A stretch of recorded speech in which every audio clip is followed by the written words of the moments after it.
आपने सर सही चीज लेने के लिए मुझे नहीं पता था लंबा है आदत बहुत लंबा है आदत उसका। मुझे क्या लगा कि तुम मैंने 2 पेज कर दिया। हां मैं भी नहीं सुन रहा। चर्चा चल रही है वाले को है भारत के पास नहीं आना है। चर्चा कहीं भी जाए नहीं भारत के पास आएगा नहीं आएगा। मुझे लगा सबने ऐसे ही लिख दिया।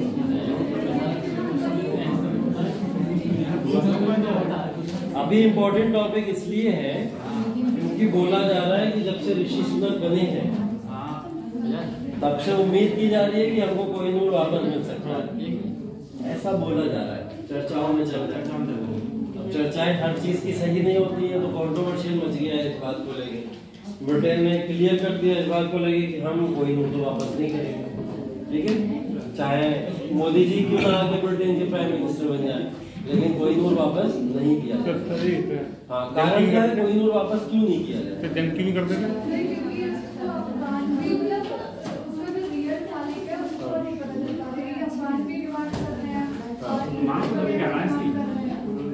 अच्छा, लिया किससे लिया था? भारत से लिया तो भारत से लिया था, संधि के द्वारा। संधि के द्वारा भारत से लिया गया था, तो लोगों की उम्मीद यही है कि भारत को ही वापस करना चाहिए और लीगली होना भी चाहिए वापस। फिर भी वापस क्यों नहीं करेंगे? और इसको यूएन भी बात मान गया कि हाँ ठीक है, ब्रिटेन सही बात कह रहा है, वापस नहीं करना चाहिए। कंट्रोवर्सी तो है ही ऑलरेडी पहले इस बात को लेके इंडिया के अंदर। अच्छा, कौन कौन तैयार करके आया है कोहिनूर?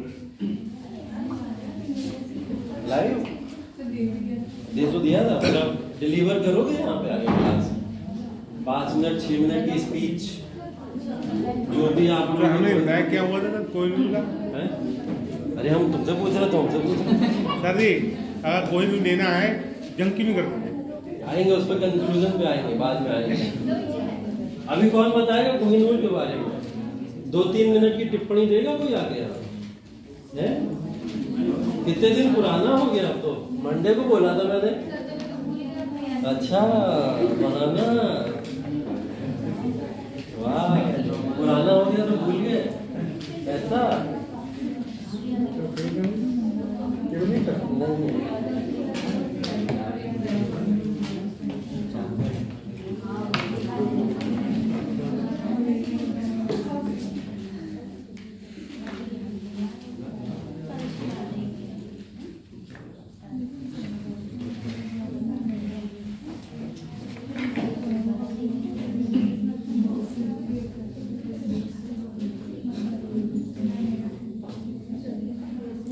केवल यहाँ पे नहीं पड़ा हुआ तो मैं इसमें डाला था केवल मैंने नहीं है केवल उसमें, वो घर पे रह गया।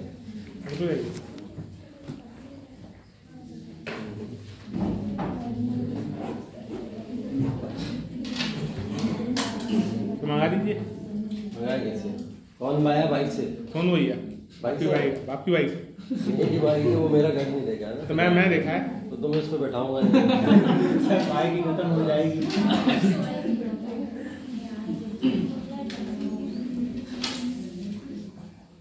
कोई और बाइक लाया? स्कूटी बाइक कुछ है? तो आगे बिल्कुल क्या जाएगी? वो भी तो मेरा घर नहीं देखा। जाओ भैया साथ में चले। अरे आगे निकाल दे, पकड़ ले। मैंने आपका नहीं देखा था। मेरा घर नहीं देखा किधर को? अभी तो बाइक लेना है, अभी बाइक दे दो तो किधर को? मतलब आप किधर को? आबादी पता आबादी का है। हाँ, बस तुम चले जाओ, फोन पे मुझसे पूछ लेना। नहीं सर, मैं पूछा था, कह रहे हैं जानते नहीं है। आवाज में अभिषेक सर के घर के पास ही थोड़ा जरूरत पड़ेगी यार उसको। चलो चलो सुनो भाई, चलो। हाँ, इसके साथ चलो। चलो, इसने देखा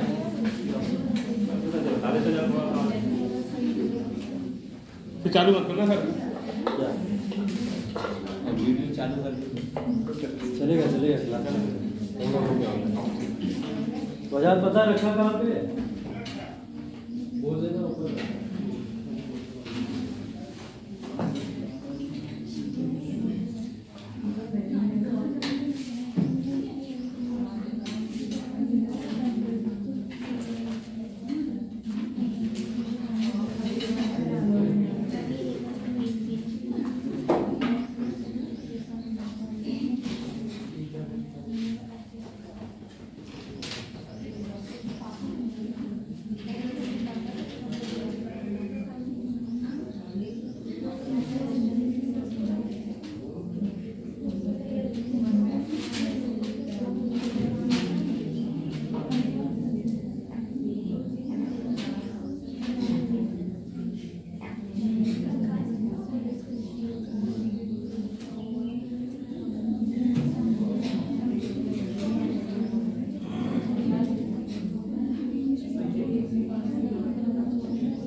क्या पढ़ रहे थे कल? दिल्ली एडमिनिस्ट्रेशन ना? चलिए। अमीर दाद क्या था? अमीर दाद क्या था? बोला था ना कल आगे पूछूंगा तुरंत, फटाफट आ जाओ आ जाओ। हाँ पहले बताओ अमीर दाद क्या था? एंट्री ऐसी होनी चाहिए ना? नहीं पता? ये गिराना मत। हाँ नहीं गिरा था तो बैठा तो नहीं दीवाने इंशा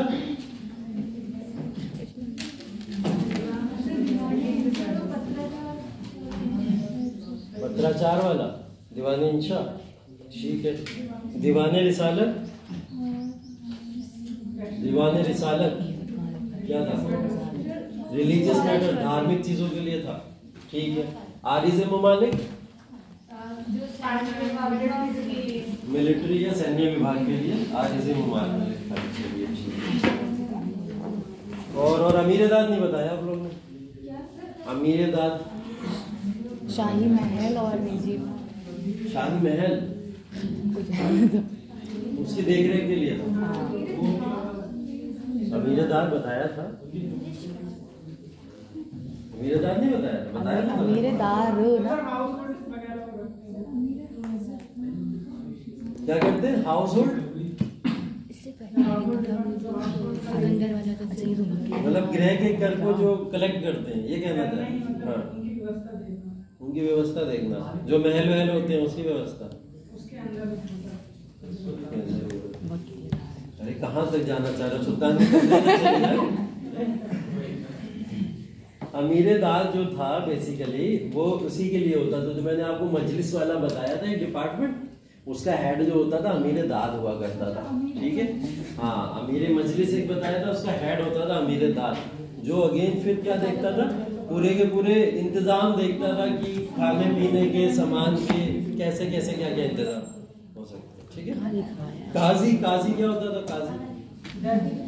काजी जज हुआ करता था। अमीर हजीब था, एक अमीर हजीब था, वो दरबार में आने वाले सभी लोगों की छानबीन करता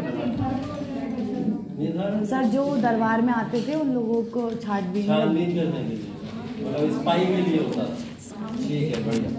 अमीर जंदर, जंदर जन्नत नहीं, अमीर जंदर अंगरक्षक, ठीक है अंगरक्षक होता था। बरबक क्या होता था? शाही दरबार की देखरेख। हाँ ये है शाही दरबार की देखरेख करने वाला, इसको बोलते हैं बरबक, ठीक है जी। यहाँ तक तो चीजें पढ़ ली थी हम लोग ने। सदर सुदूर भी बता दो क्या था? सदन और सुदूर, सदर सुदूर कौन था? माली, माली चर्च से कौन होते थे? हाँ उनका प्रमुख हेड होता था। अच्छा ठीक, मतलब चर्च का हेड बोल सकते हो ना।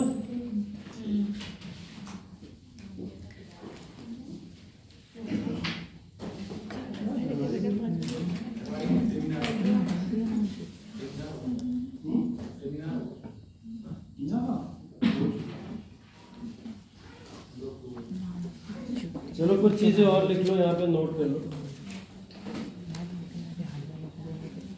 उन्हीं विभाग से रिलेटेड है। एक वर्ड है मुफ्ती, एक वर्ड है मुफ्ती, किसको बोलते हैं? मुफ्ती गवर्नर। और ये कहाँ जा रही है? नहीं ऊपर जा रही है, ऊपर जा रही है ये तो। अब ठीक है। हाँ मुफ्ती, अरे बोर्ड आ जाए बस, मैं आऊँ नाम तो चलेगा। यहाँ रहे हैं दोनों। मुफ्ती, मुफ्ती कौन होता था? मुफ्ती से मुफ्ती बन रहा है।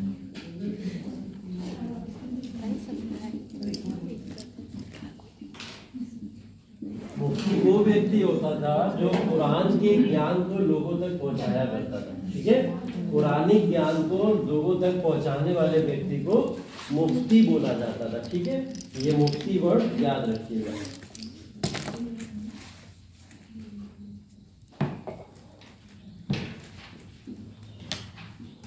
उसके बाद है मुशफिक ए ममालिक,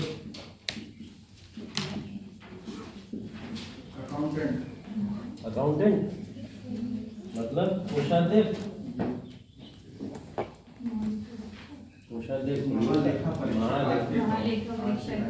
महालेखाकार भी कहते हैं, महालेखा परीक्षक भी कहते हैं, महालेखाकार। ठीक। एक होता था वकील, इसी समय में एक पद था, वो होता था वकील का। ये क्या करेगा? वकील जो कानून व्यवस्था, राय देने का था, हाँ? सलाह देने का था। सलाह देने का कार्य करेंगे। और कुछ, और कोई शब्द? सलाह देने का कार्य तो मंत्री भी करते थे, वजीर अजीर भी करते थे। सलाह तो बहुत सारे लोग दे सकते थे। कानूनी सलाह, कानूनी सलाह देते। चलो ठीक है, कानूनी सलाह एक वर्ड यूज किया जा सकता है। नियम बनाने का काम, नियम नहीं, न्याय व्यवस्था, न्याय व्यवस्था एवं कानूनी सलाह। ठीक है। न्याय व्यवस्था दरबार की जो भी होती थी उसका नियंत्रण यही करता था। ठीक है। इसके बाद एक वर्ड यहाँ पे यूज होता है कोतवाल, शांति व्यवस्था के लिए। शांति व्यवस्था, शहरों में शांति व्यवस्था, शहरों में शांति व्यवस्था। शहरों में, गाँवों में कौन होते थे? दरोगा की पोस्ट इस समय आ चुकी थी। तो कोतवाल है तो दरोगा भी है। दरोगा भी थे, सही बोल लो क्या? अच्छा, फिर ये बताओ, जब यहाँ पे दरोगा की पोस्ट आ चुकी है तो फिर आगे चल के हम लोग एक गवर्नर का नाम पढ़ेंगे जिसने यहाँ पे दरोगा की पोस्ट को इंस्टॉल किया था। इससे पहले दरोगा की कोई पोस्ट हुआ ही नहीं करती। जब मॉडर्न हिस्ट्री में जाएंगे तो उसकी बात करेंगे। दरोगा तो होते ही नहीं इस समय। ठीक। ये बेसिकली नियंत्रण करता था, नियंत्रण का कार्य करता था, और बेसिकली जो भी कानून से रिलेटेड जो भी मसले होते थे उन सबको सॉल्व करने का काम यही किया करता था। और ये होता कहाँ था? शहरों में होता था। गांवों में कौन होता था भाई? गाँव नहीं थे उस समय।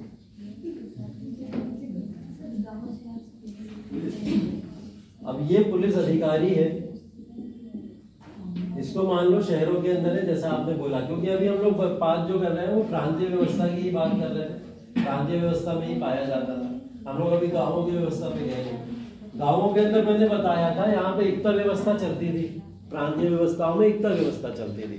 इक्तादार के नीचे बहुत सारे यहाँ पे चौधरी या सूबेदार आया करते थे। और चौधरी या सूबेदार, अब वो चौधरी या सूबेदार क्या करते थे? यहाँ पे गांवों की जितनी भी कानूनी व्यवस्था होती थी या उसका जो भी नियंत्रण होता था वो लोग किया करते थे। दारोगा की कोई भी पोस्ट यहाँ पर नहीं थी। इस बात को ध्यान रखिएगा बहुत अच्छे से। ठीक है। आगे चल के जब आप लोग पढ़ोगे लॉर्ड कॉर्नवालिस के बारे में, तो लॉर्ड कॉर्नवालिस वो व्यक्ति है जिन्होंने इस चीज को भारत के अंदर शुरू किया था। इससे पहले ये दारोगा वाली कोई पोस्ट भारत में थी नहीं। इवन एसपी की भी कोई पोस्ट नहीं थी यहाँ पे। सुपरिटेंडेंट ऑफ पुलिस की भी कोई पोस्ट यहाँ पे नहीं हुआ करती थी। वो भी आगे लॉर्ड कॉर्नवालिस ने ही यहाँ पे शुरू की। ठीक है। तो उन चीजों को आगे पढ़ेंगे। फिलहाल यहाँ पे एक ही पोस्ट है कोतवाल, जो पुलिस अधिकारी होता था और सबसे हेड पोजीशन पे यही हुआ करता था। ठीक है। एक और व्यक्ति होता था जिसको बोलते थे बरीद, इंटेलिजेंस डिपार्टमेंट। हाँ, बरीद मुमालिक इसका पूरा वर्ड होता था। बेसिकली ये इंटेलिजेंस डिपार्टमेंट के लिए होता था। क्या बोलेंगे हिंदी में? गुप्तचर विभाग।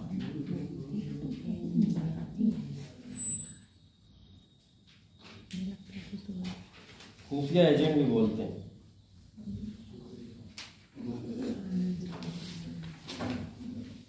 ठीक है। एक वर्ड है खजैन। ये नेशनल इनकम को थोड़ा सा वो करता था, राजकीय आय को संग्रहित वो क्या करता? संग्रहित मतलब इकट्ठा करता था।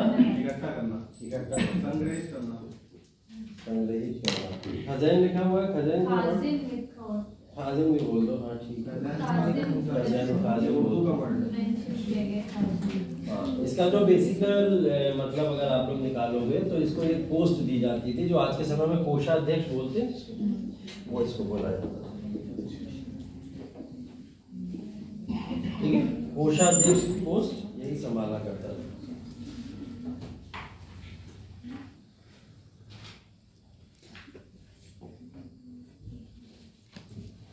ठीक है, ये कुछ पोस्ट है, इनको याद रखिएगा। इसके बाद में हम लोग आ जाते हैं ग्राम का पूरा प्रशासन था उसके ऊपर। ठीक है, पहली बात तो ये याद रखिएगा कि ग्रामों के प्रशासन को या गांवों के प्रशासन को बहुत अलग से तोड़ के व्यवस्था कुछ बनाई नहीं गई थी।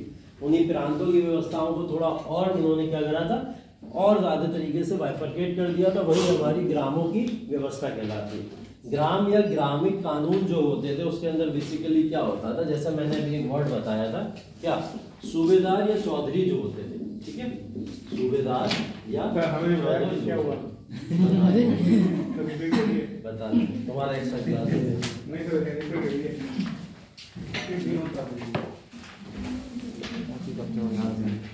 यार जगह नहीं थी। विराट को बैठा देना इधर बैठा, तो वो कहाँ बैठेगा, पीछे यहाँ बैठ जाएगा। बहुत तिरछा है।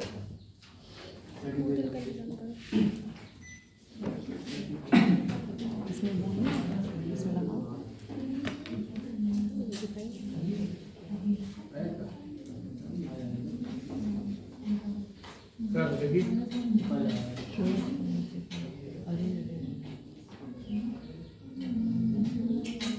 ठीक है, वाह वाह वाह।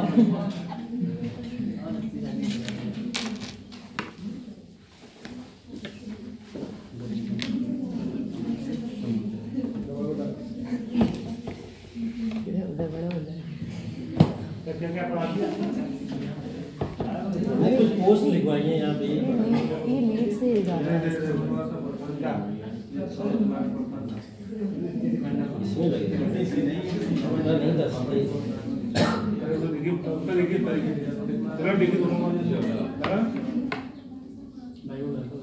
ये लिख लिया ना, नोट कर लिया सब।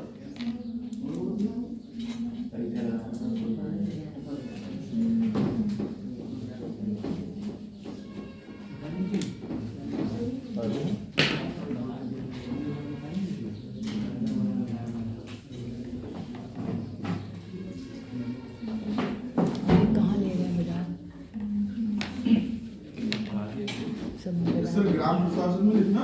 हाँ लिखना है, हेडिंग डाल लो ग्राम प्रशासन। सूबेदार चौधरी हेड होते थे।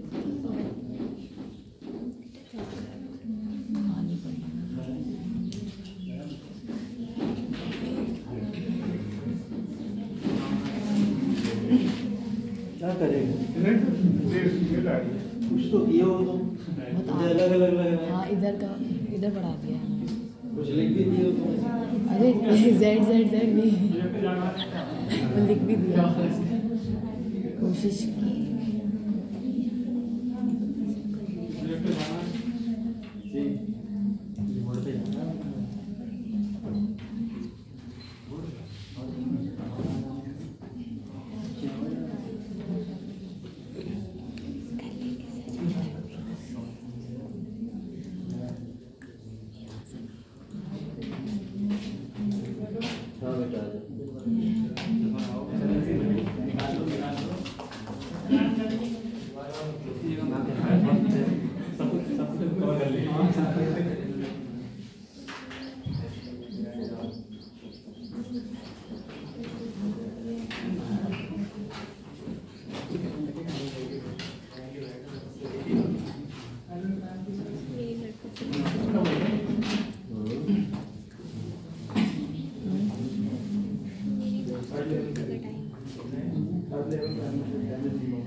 ठीक है, देखिए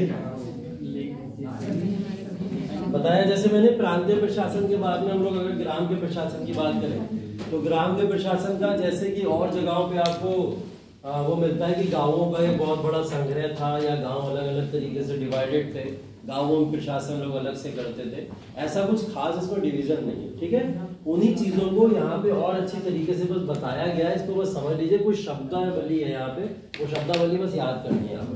जैसे यहाँ पे 2 चीजों को मैंने हाईलाइट किया है बड़े से, एक सादी और एक 84 गांवों के संग्रह थे। ठीक है, सादी और 84 गांवों के संग्रह बोला जाता था।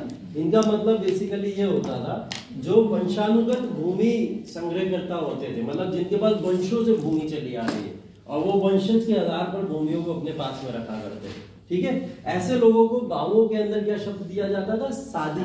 क्या बोलते थे? सादी बोला जाता था। ठीक है, और एक आमिल या राजस्व संग्रहकर्ता होते थे। ठीक, आमिल का मतलब बता ही चुका हूं मैं पहले, राजस्व या रिवेन्यू से रिलेटेड जितने भी वर्ग जो करता है, तो ऐसे जो कार्य किया करते थे उन कार्यों करने वालों को क्या बोला जाता था? 84 गांवों का एक समूह। 84 मतलब 84 नहीं है, ये बात ध्यान रखिएगा, यहाँ शब्द यूज हुआ है 84। ठीक है, तो 84 बोला जाता था उनको। यहाँ पे 2 शब्द और यूज हो रहे हैं, एक खुद है और एक मुकद्दम है।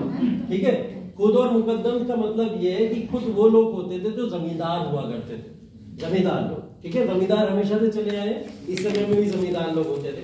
मुकद्दम वो होता था जो गांव का मुखिया होता था। अब जो जमींदार है वो गांव का मुखिया हो ऐसा जरूरी नहीं है। ठीक है, गांव के मुखिया चौधरी भी हो सकते थे या सूबेदार, जो शब्द अभी मैंने वहां पे आपको लिख के बताया था। तो गांव का मुखिया कौन होता था? मुकद्दम होता था। मुकद्दम को हम लोग चौधरी बोल सकते हैं, सूबेदार बोल सकते हैं, या फिर कभी कभी जमींदारों को भी मुकद्दम बना दिया जाता था। ठीक है, तो इन 4 शब्दों को सादी और 84 प्लस खुद और मुकद्दम, इन शब्दों को याद रखिएगा। ठीक है, एक पोस्ट थी पटवारी। ठीक है, कौन सी पोस्ट थी? पटवारी। पटवारी की ये पोस्ट पहले भी थी, पटवारी की पोस्ट आज भी होती है। पटवारी जो होता है गांव का अधिकारी, बेसिकली क्या काम करता है? जमीनों से रिलेटेड कार्य पटवारी के हाथ में होते हैं। लेखपाल क्या करता है? मापन वगैरह करता है, मेजरमेंट उसका, भूमि का मेजरमेंट वगैरह है, उसमें डेटा को गवर्नमेंट तक पहुंचाना, ये काम लेखपाल का होता है।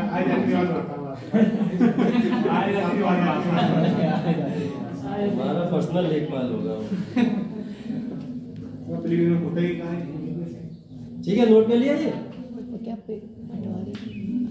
कृषि उत्पादन देखिए इस समय का, सल्तनत काल के समय में अर्थव्यवस्था, व्यापार और उद्योग की अगर हम लोग बात करें तो सबसे बड़ा साधन हमारे पास में क्या है? कृषि। ठीक है, अगर अर्थव्यवस्था को हमारी मजबूत करना है तो कृषि को इम्प्रूव करना पड़ेगा। ठीक है, और कृषि पर सबसे बेहतर काम किसने किया? अभी पीछे कौन सा राजा था ऐसा जिसने कृषि के लिए सबसे ज्यादा काम किया? सिकंदर लोदी ने भी प्रोत्साहित किया। सिकंदर लोदी ने भी प्रोत्साहित किया। ठीक है, और अलाउद्दीन खिलजी ने भी किया था, और कोई? तुगलक ने भी दिया। लेकिन सबसे ज्यादा पूछ रहा हूँ मैं, लगभग बढ़ावा तो दिया, लेकिन सबसे ज्यादा किसने प्रोत्साहित किया? कृषि को। अभी पीछे पढ़ के आए हम लोग ने कृषि के बारे में बहुत सारी चीजें। अब गज़े सिकंदरी से आप लोग सिकंदर को बोल सकते हो। ठीक है, लेकिन सिर्फ एक पैमाना नहीं होता कि कृषि को सबसे ज्यादा इसी ने बनाया कारगर।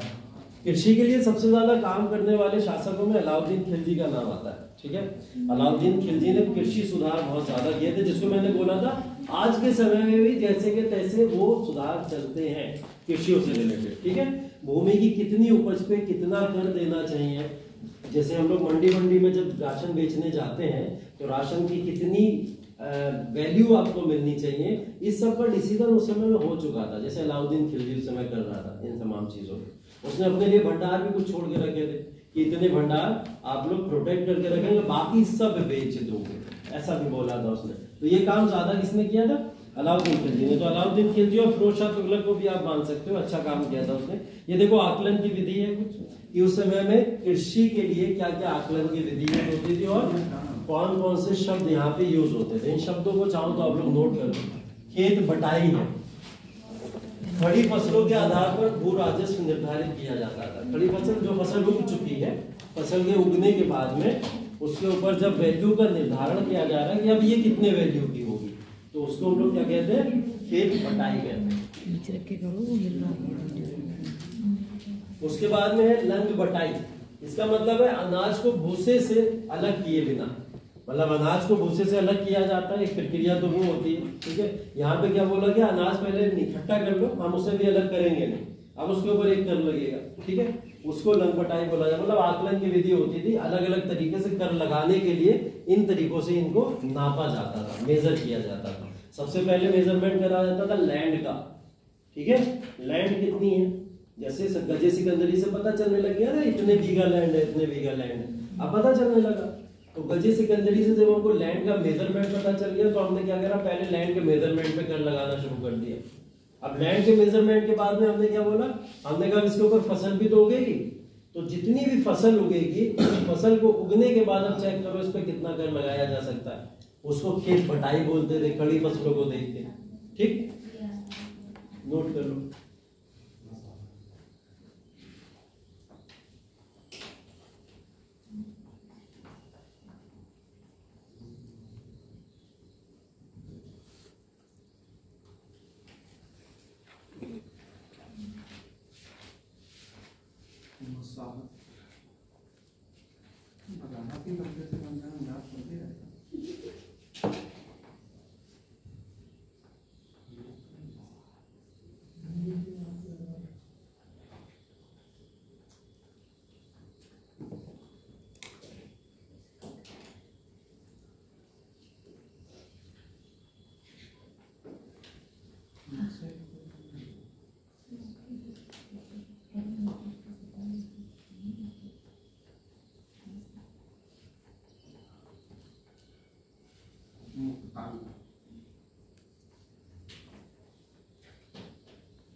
हो गया ना? Yes sir.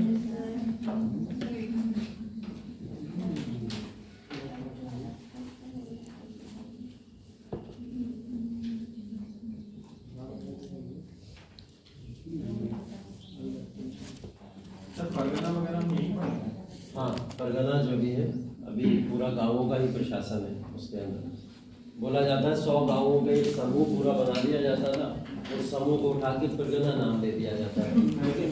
हाँ, तो वो उसी के अंदर आ जाता है परगना। परगना भूमि भी इस समय में हुआ करती थी, आप कह सकते हो।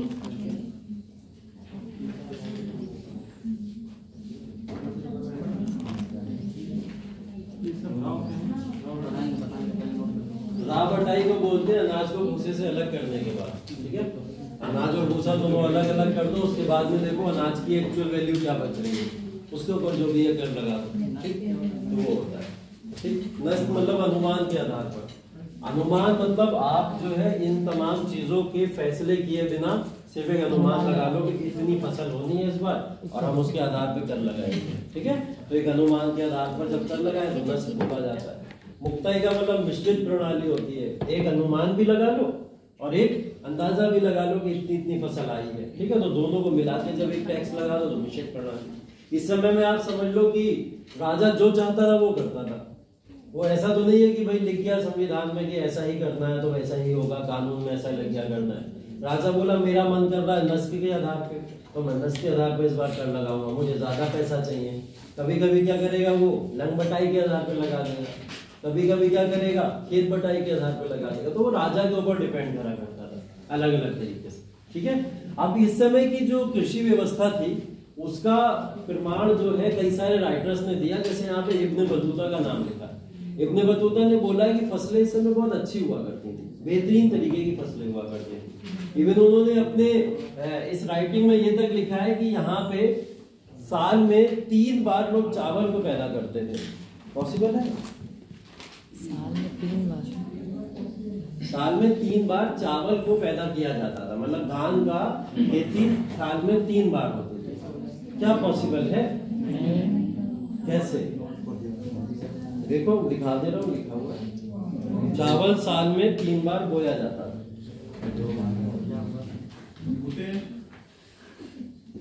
हो सकता है कैसे कैसे कितना समय लगता है फसल को तैयार होने में? 6 महीने, तो 1 साल 18 महीने का होगा।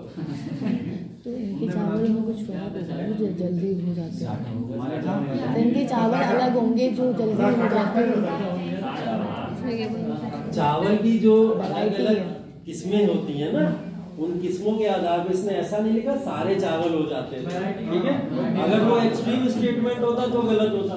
यही यूपीएससी में पूछ लेता है कि सभी प्रकार के चावल जो थे वो साल में 3 बार हुआ करते थे, ऐसा बोला है इब्ने बतूता ने। लेकिन ये कहना गलत है। चौथा अब वो चावलों की प्रणाली नहीं लिखी है चावल, और उन्होंने एक अंदाजा दिया है कि चावल साल में 3 बार भी बोए जा सकते थे, कुछ किस्मों के चावल, ठीक है। सारे चावल नहीं हो सकते, वो आप लोग को भौगोलिक स्थिति के आधार पे। हाँ, भौगोलिक स्थिति या मिट्टी की उपजाऊता के आधार पर किया जाता है ऐसा, ठीक है। अब यहाँ पे साल में 2 फसलें पैदा करती थी, मिट्टी इतनी उपजाऊ थी, ठीक है। रबी और खरीफ की फसलों के बारे में आप लोग उर्वरकों का यूज या केमिकल या फर्टिलाइजर्स का यूज ना के बराबर होता है, ठीक है। हाँ, अभी हो गया है, वो अलग बात है, तब ना के बराबर होता था और उसका कोई फायदा भी नहीं है, नुकसान ही है सिर्फ, ठीक है। आलू, मक्का, लाल मिर्च और तंबाकू जो 16वीं शताब्दी के दौरान पेश किए गए थे, निश्चित रूप से आज के समय में गायब है, ठीक है। क्या बोला जा रहा है? आलू, मक्का, लाल मिर्च और तंबाकू मतलब इतनी अमाउंट में हुआ करते थे उस समय में, अगर आप इसको पढ़ोगे तो वो इतनी अमाउंट में हुआ करते थे कि आज के समय में उसकी नाक के बराबर समझा। एक और तरीके से अगर इसको समझना तो ऐसे समझो, 16वीं शताब्दी में इनका उपयोग बहुत अच्छे तरीके से होने लगा था। उससे पहले 15वीं और 14वीं शताब्दी में इसका उपयोग नहीं होता था। भारत के अंदर ये सब चीजें नहीं हुआ करती थी। ये सब हमने कहाँ से ली थी? विदेशों से ली थी, खास करके पुर्तगाली आए थे। पुर्तगालियों ने जब आगमन किया कब 1498 में, तब हमें आलू मिले थे, ठीक है। उससे पहले इसकी आलू की खेती कुछ देखने को नहीं मिलती। तो ये स्टेटमेंट पूछा जा सकता है कि आलू की खेती, मक्का, लाल मिर्च या तंबाकू दिल्ली सल्तनत के काल में इन फसलों का भी उपयोग किया जाता था। तो स्टेटमेंट गलत माना जाएगा, ठीक है, वो गलत माना जाएगा क्योंकि 1498 में पहली बार वास्को डी गामा आलू का बोरा लेके भारत में घुसे थे, ठीक है। इस बात को ध्यान रखिएगा। और साथ में तंबाकू ये सब वही लेके आए,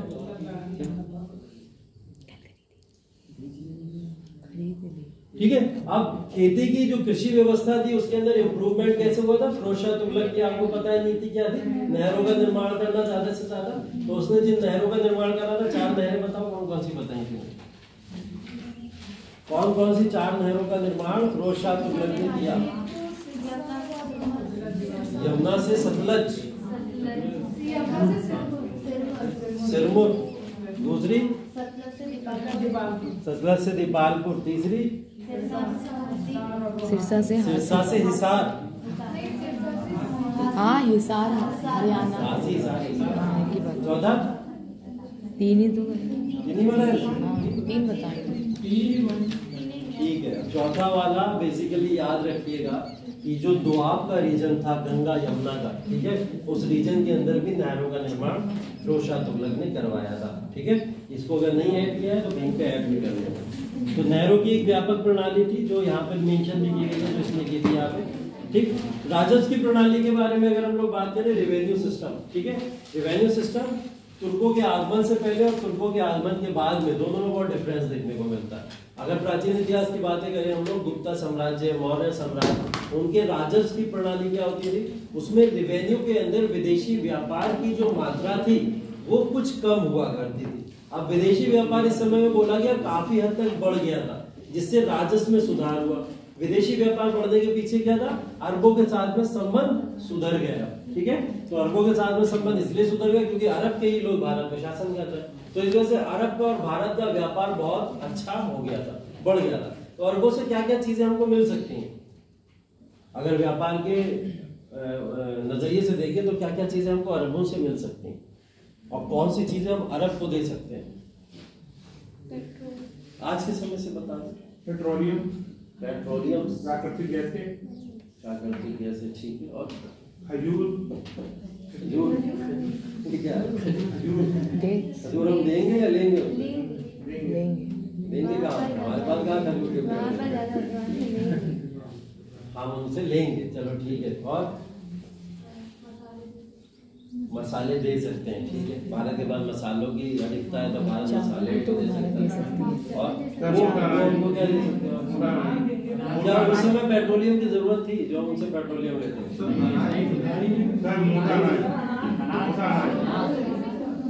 अनाज अनाज तो भारत देगा, वहां से क्या मिलेगा? जो हमारा राजस्थान से प्राप्त हुआ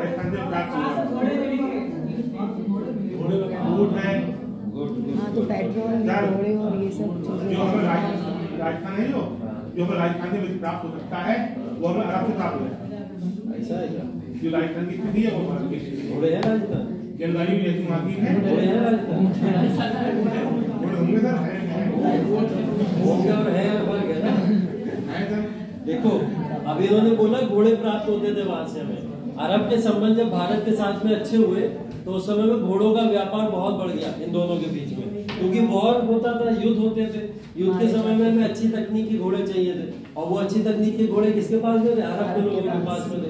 दूसरी चीज दास गुलाम जो होते थे, हम गुलामों को अरब से खरीद के भारत में लाया करते थे। तो दास प्रथा पूरी की पूरी वहां से यहाँ पे देखने को मिलती है। गुलामों का यहाँ पे बहुत अच्छे तरीके से ये हो रहा है, ठीक है। उसके बाद में अगर हम लोग तीसरी बात करें कि अरब से हमें उस समय में और क्या मिल सकता था, तो अरब से उस समय में हमको मिलते थे सिल्क या फिर कश्मीरी कपड़े, ठीक है, जो कश्मीर के अंदर बाद में बहुत तेजी से बढ़ने लगे, ठीक है। जैसे पश्माना शॉल होती है, ठीक है, या फिर इस तरीके के जो भी कपड़े होते थे वो सारे कपड़े वहां से हम लोग आयात किया करते थे। तो इस तरीके की कुछ चीजें हमको अरब से मिलना शुरू हो गई, व्यापार बढ़ना वहां से इसीलिए हमारा शुरू हो गया था, ठीक है। तो ये यहाँ पे चीजें कुछ लिखी हुई भी हैं। पेपर, हाँ पेपर भी कह सकते हो, बिल्कुल पेपर भी मिल सकता है, पेपर भी एक चीज है, हाँ ठीक है। कृषि प्रथाओं की वजह से तो हमारी राजस्व प्रणाली नो डाउट बढ़ ही रही थी, साथ ही साथ में ये जो चीजें मैंने आपको बताई वो भी यहाँ पे हमें देखने को मिलती है। ये सब पढ़ लेना, मैं भेज दूंगा आप लोगों को PDF के फॉर्म में, सब पढ़ लेना। राजस्व के सोर्सेज जो है कि राजस्व कहाँ से प्राप्त हो सकता है, उसके वो सोर्सेज दिए हुए, ठीक है, कि यहाँ के राजा राजस्व या रिवेन्यू या पैसा कहाँ से एकत्रित करते थे। पहला तो खम्स दिया हुआ, ठीक है, जो आप लोग को पता है खम्स क्या होता है, युद्ध की लूट का 1/5 हिस्सा, युद्ध की लूट का 1/5 हिस्सा। खराज बोलते हैं भूमि कर, ठीक है, भूमि के ऊपर लगने वाले कर को खराज बोला जाता है। जजिया गैर मुस्लिम पर लगाया जाने वाला धार्मिक कर। चौथा ज़कात है, ज़कात को बोला जाता है मुस्लिमों को भुगतान करना होता था जो जरूरतमंद है उनकी मदद के लिए। यहाँ पे जो शब्द लिखा है जरूरतमंदों की मदद के लिए, मदद के लिए मुसलमानों को अच्छी तरह से भुगतान किया जाना था। तो ये जो टैक्स है वो जरूरतमंदों को दिया जा रहा है या सरकार को दिया जा रहा है? लिखा तो जरूरतमंदों को, सरकारी बांटेगी फिर सरकार फिर वो कार्य करती थी, ठीक है, डायरेक्ट जरूरतमंदों को नहीं दिया जाता था। ये काम क्या करती थी? सरकार करती थी। ज़कात आज के समय में भी चलता है, अगर आप लोग को ना पता हो तो बताया जाएगा कि ज़कात अगर पूछा जाए तो हाँ, ज़कात आज के समय में भी प्रोमिनेंट है और चलता है, ठीक है। बस डिफरेंस क्या है, आज के समय में सरकार नहीं लेती, सरकार कलेक्ट नहीं करती है ज़कात। ज़कात पर्सनल लोग एक दूसरे को दिया करते हैं, इस तरीके से ज़कात चलता है, और वो कोई कर का हिस्सा भी नहीं है, ठीक है। ऐसा कंपलसरी कर का हिस्सा तो तब होगा जब कंपलसरी होगा, ठीक है। वो सिर्फ एक धार्मिक कर है। अब अगर मुस्लिमों की इच्छा होगी तो देंगे, नहीं होगी तो नहीं देंगे, जैसे दान व्यवस्था, ठीक है, उसी तरीके से ज़कात। तो उनका इच्छा होती है तो देते, नहीं होती तो नहीं देते। सरकार का कोई भी इंटरफेरेंस इसके अंदर नहीं है, ठीक है, सरकार ऐसा कोई कर नहीं लेती है। धार्मिक चीजों के नाम पे सरकार कौन सा कर लेती है आज के समय में? आज के समय में तो कोई नहीं, धार्मिक तौर पे तो कोई नहीं लेती है। जो मंदिर बनाते हैं उनसे ले, जैसे जो सरकार की जगह पे बना रही है मंदिर तो उनसे तो लेगी, उनसे लेगी, ठीक है। और सरकार धार्मिक कर आज के समय में किस तरीके से उगाती है? जो टूरिस्ट हाँ, टूरिस्ट जाते हैं, तो दान पाल सरकार पे थोड़ा जाता है, सरकार पे नहीं जाता। टूरिस्ट तो एक अच्छा जिसकी आमदनी ज्यादा होती है वो सरकार को दे देता है। तो धार्मिक रूप से ट्रस्ट बनाया जाता है,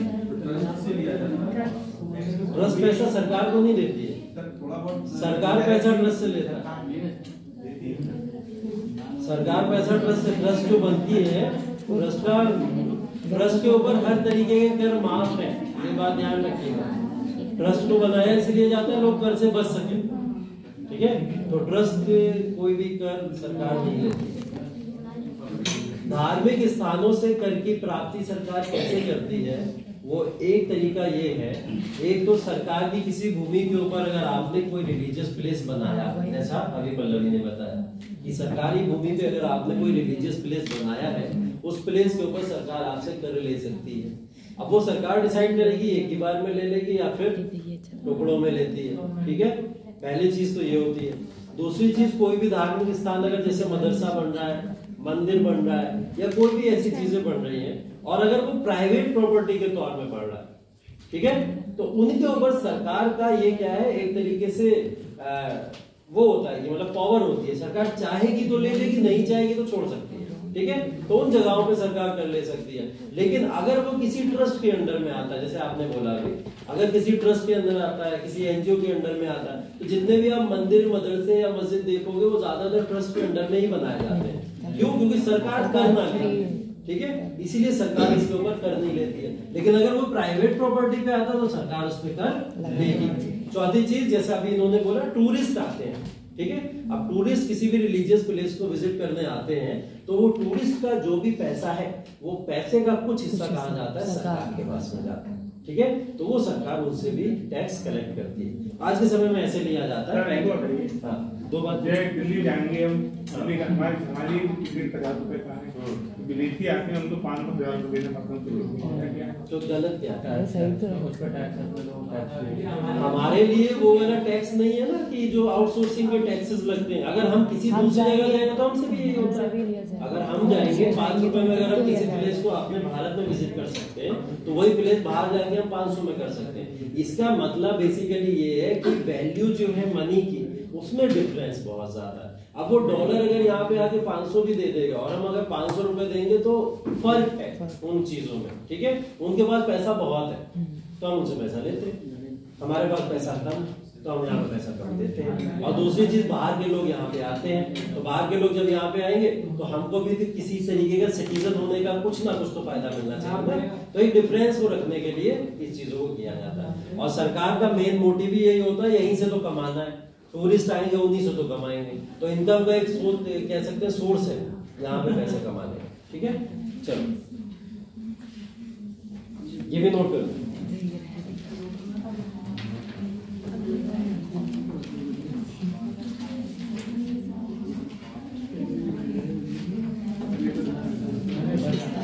इसमें कंफ्यूज कर सकते हैं। देखो आपको गनीमा लिखा हुआ है यहाँ पे, और इससे पहले हमने खम्स पढ़ा था। खम्स भी युद्ध में लूट के द्वारा मिला था और गनीमा भी युद्ध में लूट के द्वारा मिला है, बस दोनों के रेशियो में डिफरेंस है, ठीक है। वहां 1/5 था, यहाँ क्या है 4/5 है। बस इसको ध्यान रखिएगा, दोनों के युद्ध में जो लूट के युद्ध में कलेक्ट किया जाता था उसमें डिफरेंस है।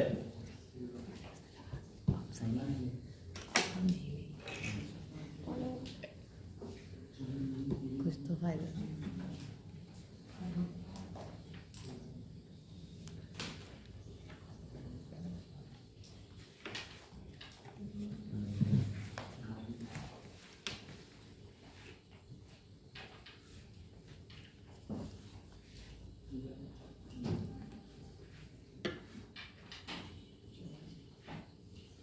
गलीमा 4/5 छोटी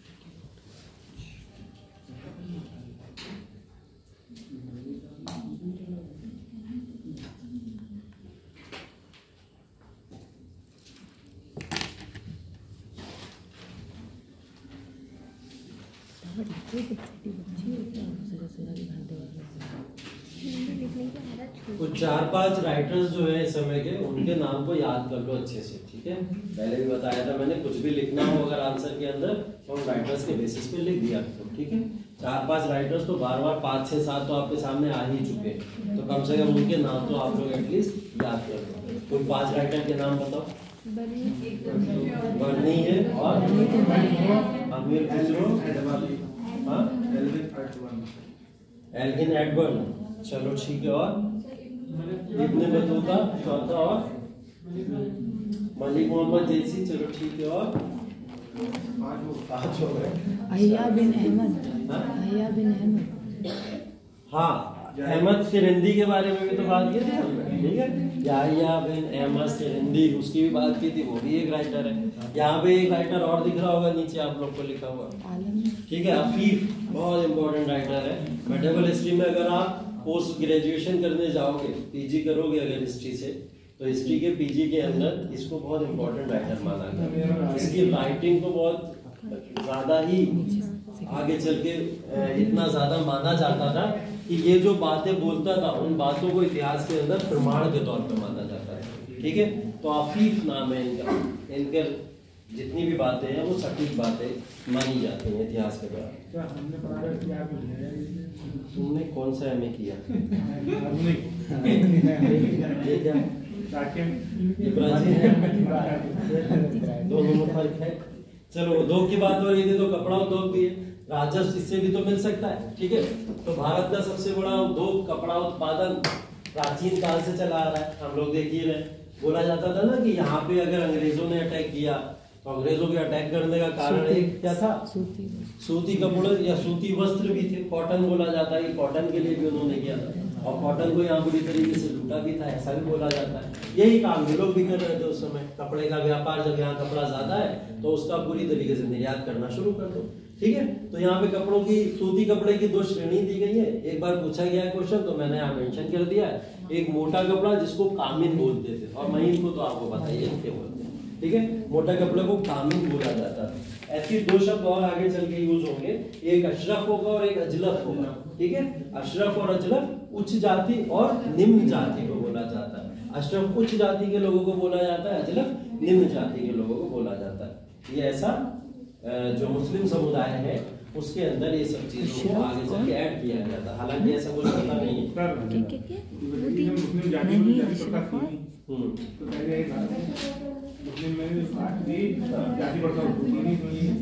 देखो भारत, जब बाजार का एक क्वेश्चन है, कोई आंसर करना चाहे तो बताना। भारत के अंदर या फिर मुस्लिम समुदाय के अंदर जाति व्यवस्था जैसी कोई भी व्यवस्था नहीं है, और ना ही मानी गई है, ना ही कहीं लिखा है इस तरीके से। जैसे हम बात करें अगर वर्णा सिस्टम, तो वर्णा सिस्टम तो वेदों के अंदर दिया गया है, ऐसा कोई भी सिस्टम मुस्लिम समुदाय में दिया ही नहीं। तो फिर ये जाति व्यवस्था, ऊंची जाति नीची जाति कहाँ से है? अरबों से। अरब तो नहीं करेंगे, अरब में तो इस्लामिक प्रिंसिपल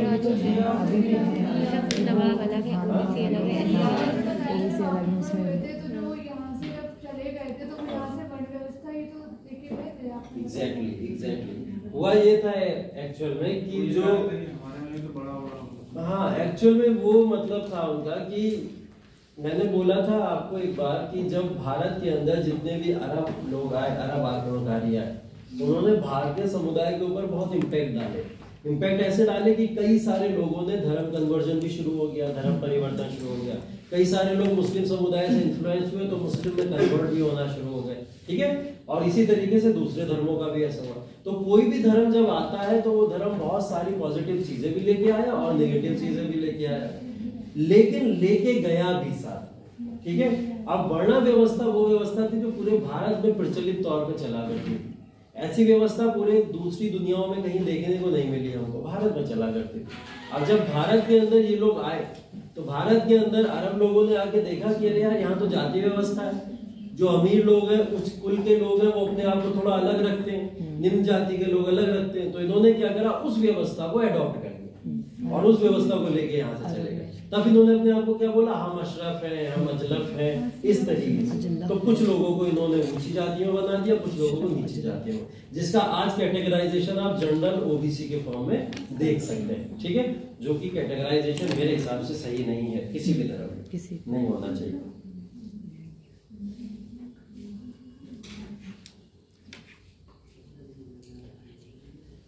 देख लो कौन सी जगह कहाँ पे थी, ठीक। रेशम बंगाल से आयात किया जाता था। आयात करने का मतलब बेसिकली दूसरी जगहों पे देना, दूसरे स्टेट को देना है, ठीक है। सबसे ज्यादा रेशम जो है बंगाल से मिला करता था, ठीक। कच्चे रेशम सहित रेशम के धागों की अधिक आपूर्ति ईरान और अफगानिस्तान से आयात की जाती थी। ठीक है, कच्चे धागे जो होते थे या रेशम के जो भी ऐसे धागे होते थे वो कहाँ से देखने को मिले? ईरान और अफगानिस्तान, इन जगहों से इनको आयात किए जाते थे। ये जो स्टैंजा लिखा हुआ है ना, ऐसे करके ये जो लाइन लिखी है, ये लाइन ऐसे ही आ जाएगी स्टेटमेंट में।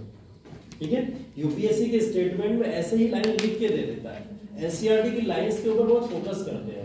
ठीक है, अब करेगा क्या, अगर आप लोग इसको बहुत अच्छे से पढ़ के चले गए तो वो क्या करेगा, यहाँ पे कुछ ना कुछ ऐसा शब्द लगा देगा जिससे आप कंफ्यूज हो सकते हो। यहाँ लगा देगा केवल, बोल देगा केवल कच्चे रेशम सहित रेशम के धागों की अधिक आपूर्ति ईरान और अफगानिस्तान से आयात की जाती थी। ठीक है, या लिख देगा यहाँ पे आयात नहीं की जाती थी, एक वर्ड लगा देगा।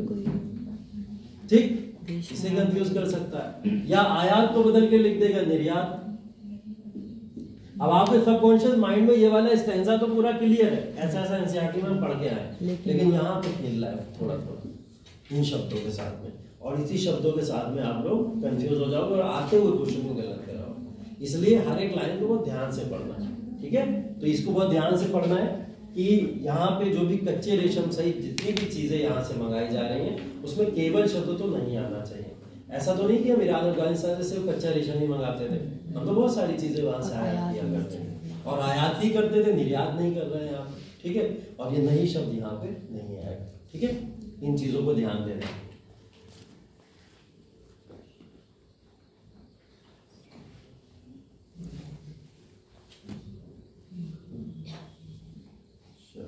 धातुकर्म का मतलब मेटलर्जी से है। ठीक है, मेटलर्जी मतलब इस समय में कौन सी धातुओं से क्या क्या चीजें बना करती थी और किसके प्रमाण यहाँ पे देखने को मिलते हैं। ठीक है, तो देख लो बेसिकली जो जो चीजें उनको हाईलाइट करके रखा है। लौह स्तंभ, लौह स्तंभ जितने होते थे मतलब पिलर्स की बात हो रही है। ठीक है, जो पिलर्स अशोका के समय में भी बने थे वो पिलर्स कुछ मध्यकालीन भारत के समय में कुछ सुल्तानों ने बनाए। तो सुल्तानों के अंदर यहाँ पर कुतुब मीनार यहाँ पर है, वहाँ एक लौह स्तंभ लगा हुआ है, वहाँ पर आज तक जंग लगा है। क्या कारण? क्या नहीं लगा? जंग नहीं लगा वहाँ पे। अच्छा क्वेश्चन पूछा है इसने। कुतुब मीनार के पास आज तक करते हैं तो जंग लग जाता है। नहीं, उनका जो तुम कहना चाह रहे हो रोज वहाँ पे मटेरियल जो लगा है सफाई करते वो हैं। ऐसा है कि जंग। अच्छा, और कोई कारण है जंग न लगने का? जंग लगने का कारण ये है वहाँ पे बहुत अच्छी मेटल का इस्तेमाल हाँ, मेटल में मेटल अच्छी है, मिक्स करके किया गया जिससे जंग। ये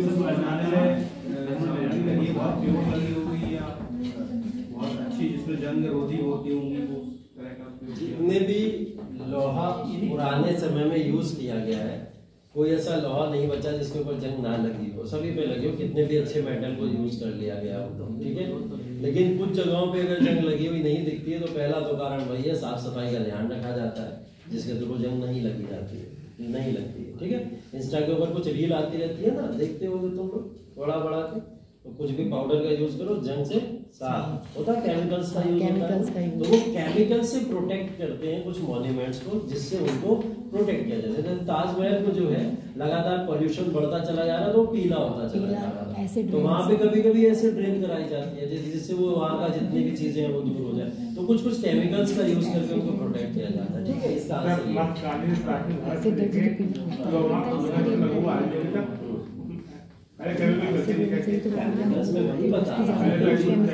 कौन से आज की लगा सकते हैं, आज केमिकल लगाया है वो प्राचीन भारत से, प्राचीन काल के वंश से, प्राचीन भारत से। ये कह रहे हैं प्राचीन भारत से आधुनिक भारत तक चले आए और केमिकल्स अब यूज होना शुरू हुए। तो प्राचीन भारत से लेकर मध्यकालीन तक कैसे चल गया वो, उस पर क्या जंग नहीं लगी? फिर अच्छा क्वेश्चन है। हाँ, अच्छा क्वेश्चन है, अच्छा क्वेश्चन। किसी की कोई टिप्पणी? प्राचीन भारत से लेकर आधुनिक भारत तक वो लौह स्तंभ अभी तक वैसे ही हैं, उनके ऊपर कोई जंग नहीं लगी। केमिकल्स अभी यूज होना शुरू हुए हैं, पहले केमिकल्स नहीं यूज होते थे, तो फिर कैसे प्रोटेक्ट कर लिया?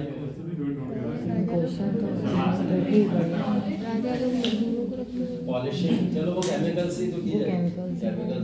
रोज सफाई होगी, मेन तो सफाई। तो प्राचीन मतलब ही नहीं बनता कि इससे केमिकल का भी यूज करना। मध्यकालीन में ध्यान भी दिया जाता था, आज पुरातात्विक विभाग आया, देखो बाजार इतना सीधा सीधा आंसर यही है कि उस समय के लोग थोड़े समझदार होते थे, साफ सफाई का पूरा ध्यान रखते थे। ठीक है, फैन है आने वाला ट्रेन को उसमें खाद जमेगी, सब कुछ जमेगा, परंतु वो बैठी है बैठी है। इसमें खाद कैसे जम जाएगी? अभी डाल दी है, पर 2 महीने बाद देखिए हाथ में डाल, तभी तो कह रहा हूँ अब इसमें यहाँ डाल दो, हाथ नहीं जमेगी इसके ऊपर। अलग अलग जियोग्राफिकल कंडीशन के हिसाब से चीजें होती मुझे हैं। ये कहना चाह रहा हूँ, हाँ जो कुतुब मीनार की तरह लगा हुआ है, जो पहले कहाँ था, कहाँ से कहाँ पहुँचा, पहले कुतुब मीनार के पास लगा, पहले कहीं लगा हुआ था, प्राचीन भारत तो नाम हो चुका था, पहले टेक्नोलॉजी ऐसा नहीं है कि वो सेम ही रहा, कुछ तो चेंजेस हुए होंगे उसमें। जब भी स्तंभ को एक जगह से दूसरी जगह स्थापित तो किया कुछ जाता है तो नो डाउट बहुत प्रोटेक्शन के साथ। ना मतलब नहीं, उसके साथ obviously जितने हो साथ सकता के है साले कि land जितनी है, कुतुब मीनार था तब स्थापित कुछ तो डिफरेंस हुआ होगा, कुछ भी होगा। चलो ठीक है, बाद में करेंगे। लौ स्तंभ के अलावा मूर्तियां, ठीक है, विद्रोह होने लगा, भगा देंगे पीछे से तुम्हें सब लोग वहां विद्रोह हो जाता है तो भगा दिया जाता है। तब मेरा पढ़ाई वो पीछे रहती है। बाद में बताएंगे इसके बारे में। लौ स्तंभ इस समय में जितने भी मेटल के, अरे वजह चुप जाओ। लौ स्तंभ, हाँ उसका सीधा ये है कि वहाँ पर देख रहे और उसका बहुत बढ़िया होता था। ठीक है, वो बता दिया ना हमको। हमारे लौ स्तंभ के अलावा मूर्तियां, ठीक है, मूर्तियां भी जिन धातुओं की बनाई गई हैं, वो मूर्तियों का भी यहाँ पे बहुत बार मूर्तियों के जिक्र किया हम लोगों ने। मंदिरों के अंदर जो मूर्तियां जितनी भी यूज होती थी, उसके अंदर सोने चांदी के जितने भी मेटल्स का प्रयोग होता था, या फिर जितने भी आभूषणों का प्रयोग होता था, कह सकते हैं हम लोग, वो भी यहाँ पे इस समय की रेवेन्यू सिस्टम को बढ़ाने का काम करता है। ठीक है, रेवेन्यू सिस्टम को बढ़ाने का काम इस तरीके से कर सकता है कि राजा उन सोने को उपयोग करते थे कहाँ पे, बाजार के अंदर। जैसे बताया था मैंने, बाजार के अंदर यूज करना शुरू कर दिया था, उस तरीके की चीजें होती थी। तलवार इस समय में यूज हुआ करती थी, तलवारों का ये धातुकर्म वगैरह से तलवारें बना करती थी, तो तलवारें भी यूज हुआ करती थी। ठीक है, बाकी सारे आभूषण वगैरह है इस समय में जो इस समय बनाए जाते थे। घरेलू व्यापार की अगर हम लोग बात करें, ठीक, तो विनिर्माण कार्यशाला, ठीक, हमारा पूरा का पूरा जो रीजन था, यहाँ पे हमेशा कुछ ना कुछ चीजें बनी हैं। ऐसा नहीं है कि बंद पड़ी थी या हम लोग हमेशा विदेशों पर ही निर्भर है। यहाँ पे विनिर्माण हुआ करता था, विनिर्माण का क्षेत्र है हमारा शुरू से। कौन कौन सी चीजों के ऊपर हम लोग विनिर्माण में डिपेंडेंट थे, वो क्या क्या है। जैसे कृषि का उत्पादन हमारे यहाँ होता था, कृषि के उत्पादन के लिए बहुत सारे रिसोर्सेज की जरूरत पड़ती थी, उसका विनिर्माण देखने को मिलता है यहाँ पे। ठीक है, उसके बाद में कारीगर जो हमारे यहाँ पे यूज करते थे, जिस भी तरीकों को यहाँ पे मजदूरी करके जो मेटल्स को बनाया करते थे, वो भी यहाँ पे देखा जा सकता है। ठीक है, तो ये बेसिकली यहाँ पे फाइनेंसर और व्यापारियों का वर्ग लिखा हुआ है। ठीक, व्यापारी जो होते थे वो तो व्यापार करते थे, लेकिन फाइनेंसर यहाँ पे किस तरीके के लोग होते थे, किसको फाइनेंसर बोला जाता है? सर जो जिस तरह हम महाजन बोल सकते हैं, या जिनके पास पैसा अधिक होता था, वो कुछ ऋण पे जो कुशल है, ऋण के आधार पर ही कुछ देते थे। हाँ, बेसिकली फाइनेंसर आप कह सकते हो। यहाँ से बैंकिंग सेवा देखने को मिलती है। बैंकिंग सेवा कहाँ शुरुआत नीचे हुई, शुरुआत यहीं से हुई। अच्छा, चलो मान ली तुम्हारी बात। कोई भी बैंक इस समय में नहीं थे, शुरुआत ना बैंकिंग व्यवस्था थी इस समय। आगे चल के बैंकिंग व्यवस्था शुरू हुई है, उसकी भी डेट बताएंगे। और इकोनॉमी में भी आपने पढ़ा होगा, पहला बैंक का यहाँ पे देखो, बैंकिंग व्यवस्था कुछ नहीं थी ना, बैंकिंग व्यवस्था चलती थी। यहाँ पे सिर्फ और सिर्फ लेन देन के मामले होते थे, उसके लिए कोई बैंक की जरूरत नहीं थी। जैसे कि हमने आपको शुरुआत नहीं मानेंगे, बिल्कुल नहीं मानेंगे। व्यापारियों बाद में बताएंगे तुम्हें। बाजार भगा देंगे उठा के, बहुत देर हो गई तुम्हें। खामोश बैठ जाओ 2 मिनट, एकदम चुप। तो व्यापारी और फाइनेंस जो डिपार्टमेंट होते थे यहाँ पे, उनकी जो बात कर रहे हैं हम लोग, गुस्सा मत दिलाया करो, बहुत शांत रहता हूं मैं, शांत रहने दिया करो। ठीक है, बार बार अगर करोगे पिंच तो गुस्सा आएगा, भगा भी दूंगा मैं उठाकर। ठीक, तो यहाँ पे जो व्यापारी और फाइनेंस के जो विभाग थे, फाइनेंस विभाग को बेसिकली वो विभाग बोला जा रहा है जो गांवों के अंदर बड़े सूबेदार हुआ करते थे, या जो ऋण के लिए छोटे किसानों को या कारीगरों को पैसा दे दिया करते थे। ठीक है, यहाँ पे उन फाइनेंसरों की बात की जा रही है। और ऐसे फाइनेंसर हर जगह देखने को मिलेंगे आपको। ठीक है, चाहे प्राचीन भारत हो, चाहे मध्यकालीन भारत हो, चाहे आधुनिक भारत हो, कोई सा भी समय हो, उस समय में ये फाइनेंशियल डिपार्टमेंट वाले लोग वही लोगों को कहा जाता था जो उस समय में गांवों में अमीर लोग हुआ करते थे और दूसरे लोगों को क्या दिया करते थे, ऋण पे पैसा दे दिया करते थे। ठीक है, ये वो फाइनेंसरों की यहाँ पे बात की जा रही है। ठीक है, इसके बाद में चांदी और टंका, ये सब दिरहम वगैरह जो भी तांबे के यूज जो भी होते थे वो सब आपको पता है। इस चीज को पढ़िए। विदेशी और घरेलू घोड़े भी आयात एक महत्वपूर्ण वस्तु थे, अभी हम लोगों ने पीछे बताया भी था। ठीक है, तो जितने भी यहाँ पे विदेशी और घरेलू घोड़े मतलब भारत के घोड़ों को भी दूसरी जगहों पे भेजा जा रहा है और दूसरी जगहों के घोड़ों को भी यहाँ पे लाया जा रहा है। ठीक है, तो बेसिकली इसकी बात हो रही है। यहाँ पे नील की खेती हुआ करती थी। नील किस लिए प्रयोग होता है? कपड़े वगैरह लगने के लिए, उसके लिए खेती पूरी की जाती थी। आगे चल के आप पढ़ोगे अंग्रेजों ने इसका भी बहुत यूज किया है नील की खेती का भारत में। मसाले, औषधियां या चमड़े का सामान, ये वो महत्वपूर्ण वस्तुएं थी जिसको हम लोग यहाँ से दूसरी जगहों पे भी भेजा करते थे। ठीक है, ये भारत की बहुत महत्वपूर्ण वस्तुएं। कश्मीर के शॉल और कालीन की दिल्ली में बहुत मांग थी।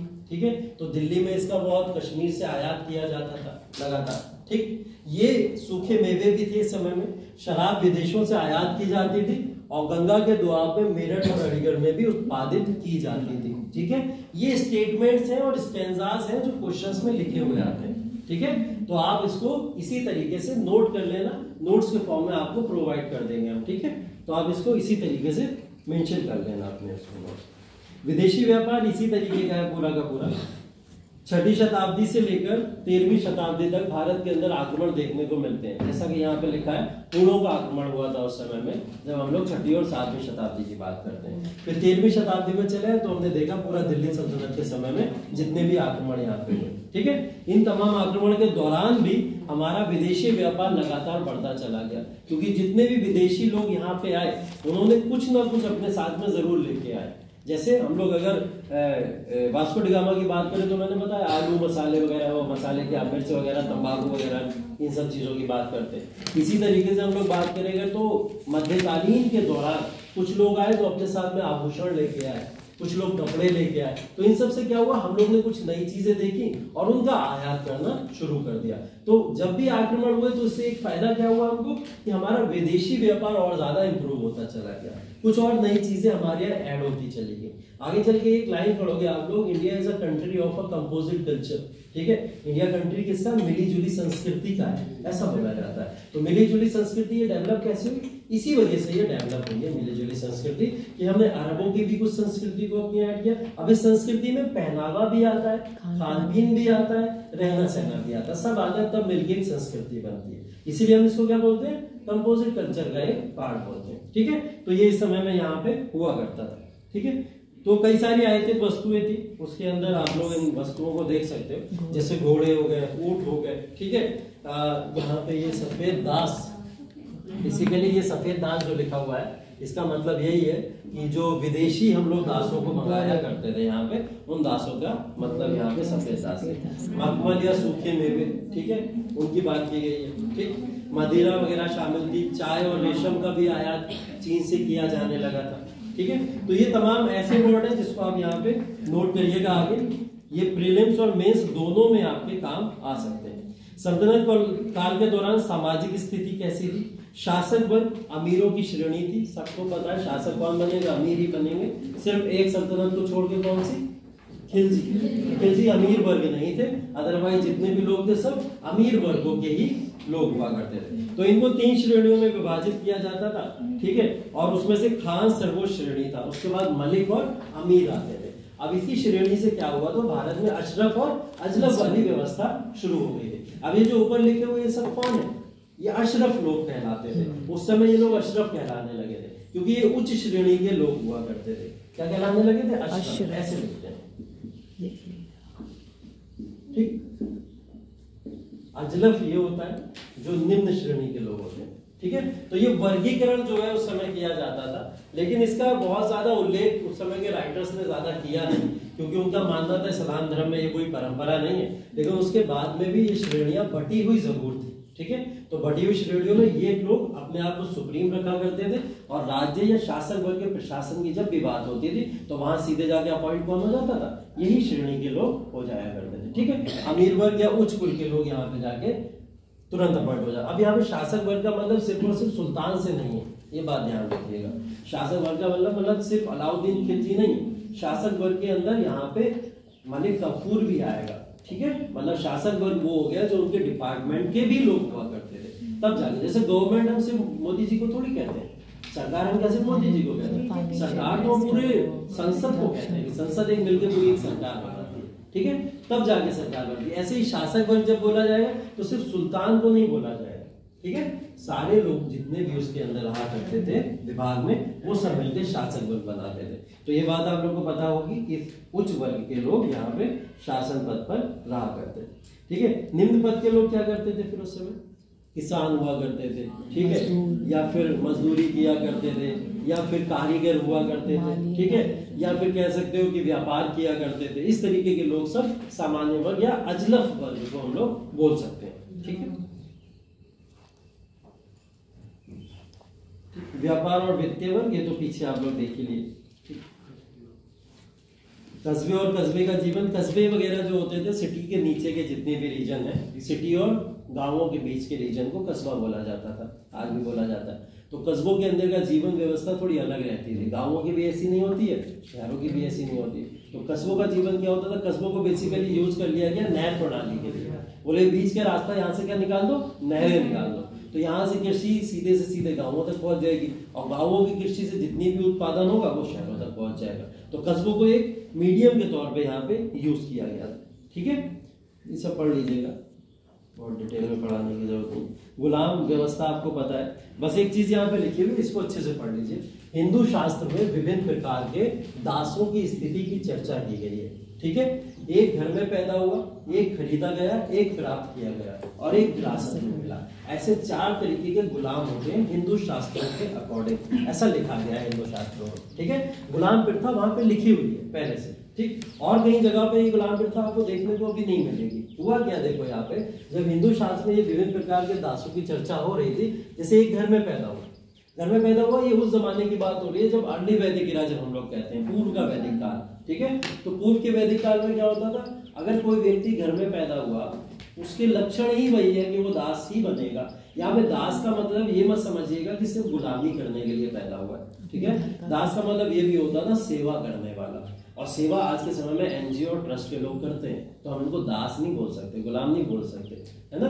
क्या करते हैं, सेवा करने वाला। तो दास का मतलब क्या है यहाँ पे, सेवा करने वाला। तो किसी घर में कोई पैदा हुआ, अब एक परिवार है, परिवार के अंदर 4 बेटे पैदा हुए, उन बेटों में सबसे बड़ा बेटा क्या था, धार्मिक ज्ञान लेना शुरू कर दिया उसने, ठीक है, रामायण गीता वेद, इसके अंदर बहुत इंटरेस्ट है उसको, तो वो ये सब चीजें पढ़ रहा है, तो वो क्या हो जाएगा, ब्राह्मण अपने आप बन जाएगा, स्वतः ही ब्राह्मण बन जाएगा। एक बेटा उस घर में पैदा हुआ, उसे शासक बनने का मतलब बोला, मैं तो यूपीएससी ही क्लियर करूंगा, ठीक है, मैं तो आईएएस ही बनूंगा, तो उसे राजा बनने का शौक है, तो वो क्या करेगा, राजा बनने के लिए अपनी वो तैयारी करेगा, तलवारें सीखेगा, जैसे उस समय में हुआ करता था। तो ये चीजें सीखने के लिए वो क्या बन जाएगा, क्षत्रिय बन जाएगा। तीसरा वर्ग और एक, वो कौन सा है, व्यापारी वर्ग है, उसका उद्देश्य सिर्फ व्यापार करना है, वो विदेशों में जाएगा, जैसे आज के समय में लोग विदेशों से व्यापार कर रहे हैं बहुत सारे, और अपने एरिया के अंदर भी व्यापार। ऐसे लोग कौन होते थे, वो वैश्य लोग होते थे। चौथा जो आता था यहाँ पे शूद्र कहा जाता था जिसको, वो लोग कौन होते थे, वो लोग सेवा करने में बिलीव करते थे कि हम सेवा करेंगे, वो किसी की भी सेवा हो सकती है। उसको बाद में गलत वे में इंडिकेट करके कई तरीकों से कुछ लोगों ने तोड़ दिया, जो कि गलत हुआ बाद में, लेकिन पहले की व्यवस्था यही होती। तो चौथा प्रकार का जो व्यक्ति था वो दास कहलाया, ठीक है। अब यही दास यहाँ पे जो है, इसी को शास्त्रों में लिखा, जो कि एक अच्छे तरीके से लिखा गया है, ठीक है। उसके मतलब लोगों ने अलग अलग तरीके से निकाले, उसका कुछ नहीं किया जा सकता, ठीक है, वहां अच्छे तरीके से लिखा। तो एक तो बोला गया घर में ही पैदा हुआ है, एक क्या हुआ कि किसी के घर में दास पैदा नहीं हो पाया, तो क्या करोगे, उसको खरीद लो। कि वो किसी व्यक्ति को अगर जरूरत है, अगर अपने घर में काम करवाना है, कुछ भी कार्य करवाना है, तो वो क्या करेगा, किसी के घर के दास को अपने बुला लेगा, उसको एक रकम देगा और वो उसके लिए वो काम कर देगा, ठीक है। तीसरा क्या होगा, एक प्राप्त किया गया, मतलब मिल गया आपको, ठीक है। घर में हमारे जैसे आज के समय में हम लोग देखते हैं, कोई बुआ आती है काम करने, घर का काम हम करती हैं, या कोई कह सकते हैं हम लोग, कोई बच्चा आता है जिसको हम लोग अपने घर में रख लेते हैं, वो बड़ा होता है, पालते पोसते, लेकिन वो घर में काम करता रहता है, इस तरीके का होता है ना, ये मॉडर्न तरीका है। तो इसमें क्या होता है, इसमें यही होता है वो आपको प्राप्त हो गया है, मतलब आपने किसी रिश्तेदार के बच्चे को पाल भी लिया, पाल पोस के पढ़ा भी दिया, पढ़ा के उसका विवाह भी कर दिया, और वो आपके लिए काम भी करता रहा, तो यही प्राप्त हो गया आपको, ठीक है। चौथा क्या होगा, विरासत में ही मिल गया, ठीक है, विरासत में मिलने का मतलब उसकी पूरी पीढ़ी ही चली आ रही है। रामू काका जो होते थे ये भाई 4 लोग हैं, ठीक है। तो दासों की ये प्रथा पूरे शास्त्रों के हिसाब से शुरू से भारत में तो चल रही है, ठीक। हुआ क्या, गुलामी को अरबों और बाद में तुर्कों ने भी अपनाया। इस गुलामी प्रथा को बाद में अरबों ने भी अपना लिया, तुर्कों ने भी अपना लिया, क्योंकि फायदा है इससे। अगर आप गुलाम नहीं रखोगे तो फिर प्रोटेक्ट नहीं करोगे और आपके काम आसान नहीं हो पाएंगे, इसलिए इन्होंने इनको अपना लिया। दास प्राप्त करने का सबसे सामान्य तरीका युद्ध में पकड़ना था। ऐसे तो मिलेगा नहीं, तुम इधर आओ मेरे दास बन जाओ, तुम इधर आओ मेरे दास बन जाओ, नहीं मिलेगा। तो युद्ध में जिनको हराओ उनको पकड़ लो, ठीक है, वही क्या बन जाएंगे, आपके दास बन जाएंगे। तो ये दास प्रथा बेसिकली गुलाम प्रथा ऐसे ही होती थी, ठीक है। और पुरुषों और महिलाओं के लिए अब दास के लिए बाजार भी बनाए जाने लगे, ठीक है। उनके लिए बाजार के अंदर उन दासों को बेचा भी जाता था, खरीदा भी जाता था। भारत के अंदर के दास बहुत ज्यादा डिमांड में थे अरब के लोगों के लिए, तो यहाँ के दास जाते थे, वहां पे कार्य किया करते थे, उसकी एक वैल्यू यहाँ के शासकों को दे दी जाती थी, ठीक है। और वहां के लोग तो अपने साथ में दास लेके आ रहे हैं, तो ये बाजार के अंदर भी इनकी खरीद फरोख्त बढ़ा करती थी। ये आगे चल के पहले तो बहुत पॉजिटिव और हेल्दी हुआ करती थी दास प्रथा, आगे चल के क्या हुआ, ये शोषण का एक तरीका बन गई, ठीक है। इसलिए इसको खत्म करना आगे जरूरी था। भारत में दास प्रथा किसने खत्म की?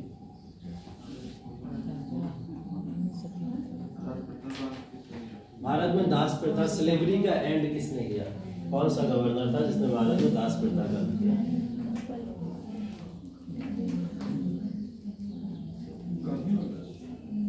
कौन सी सन में हुआ पता है किसी?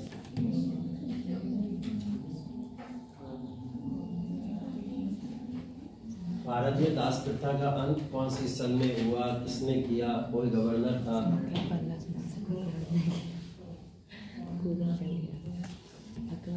नहीं पता?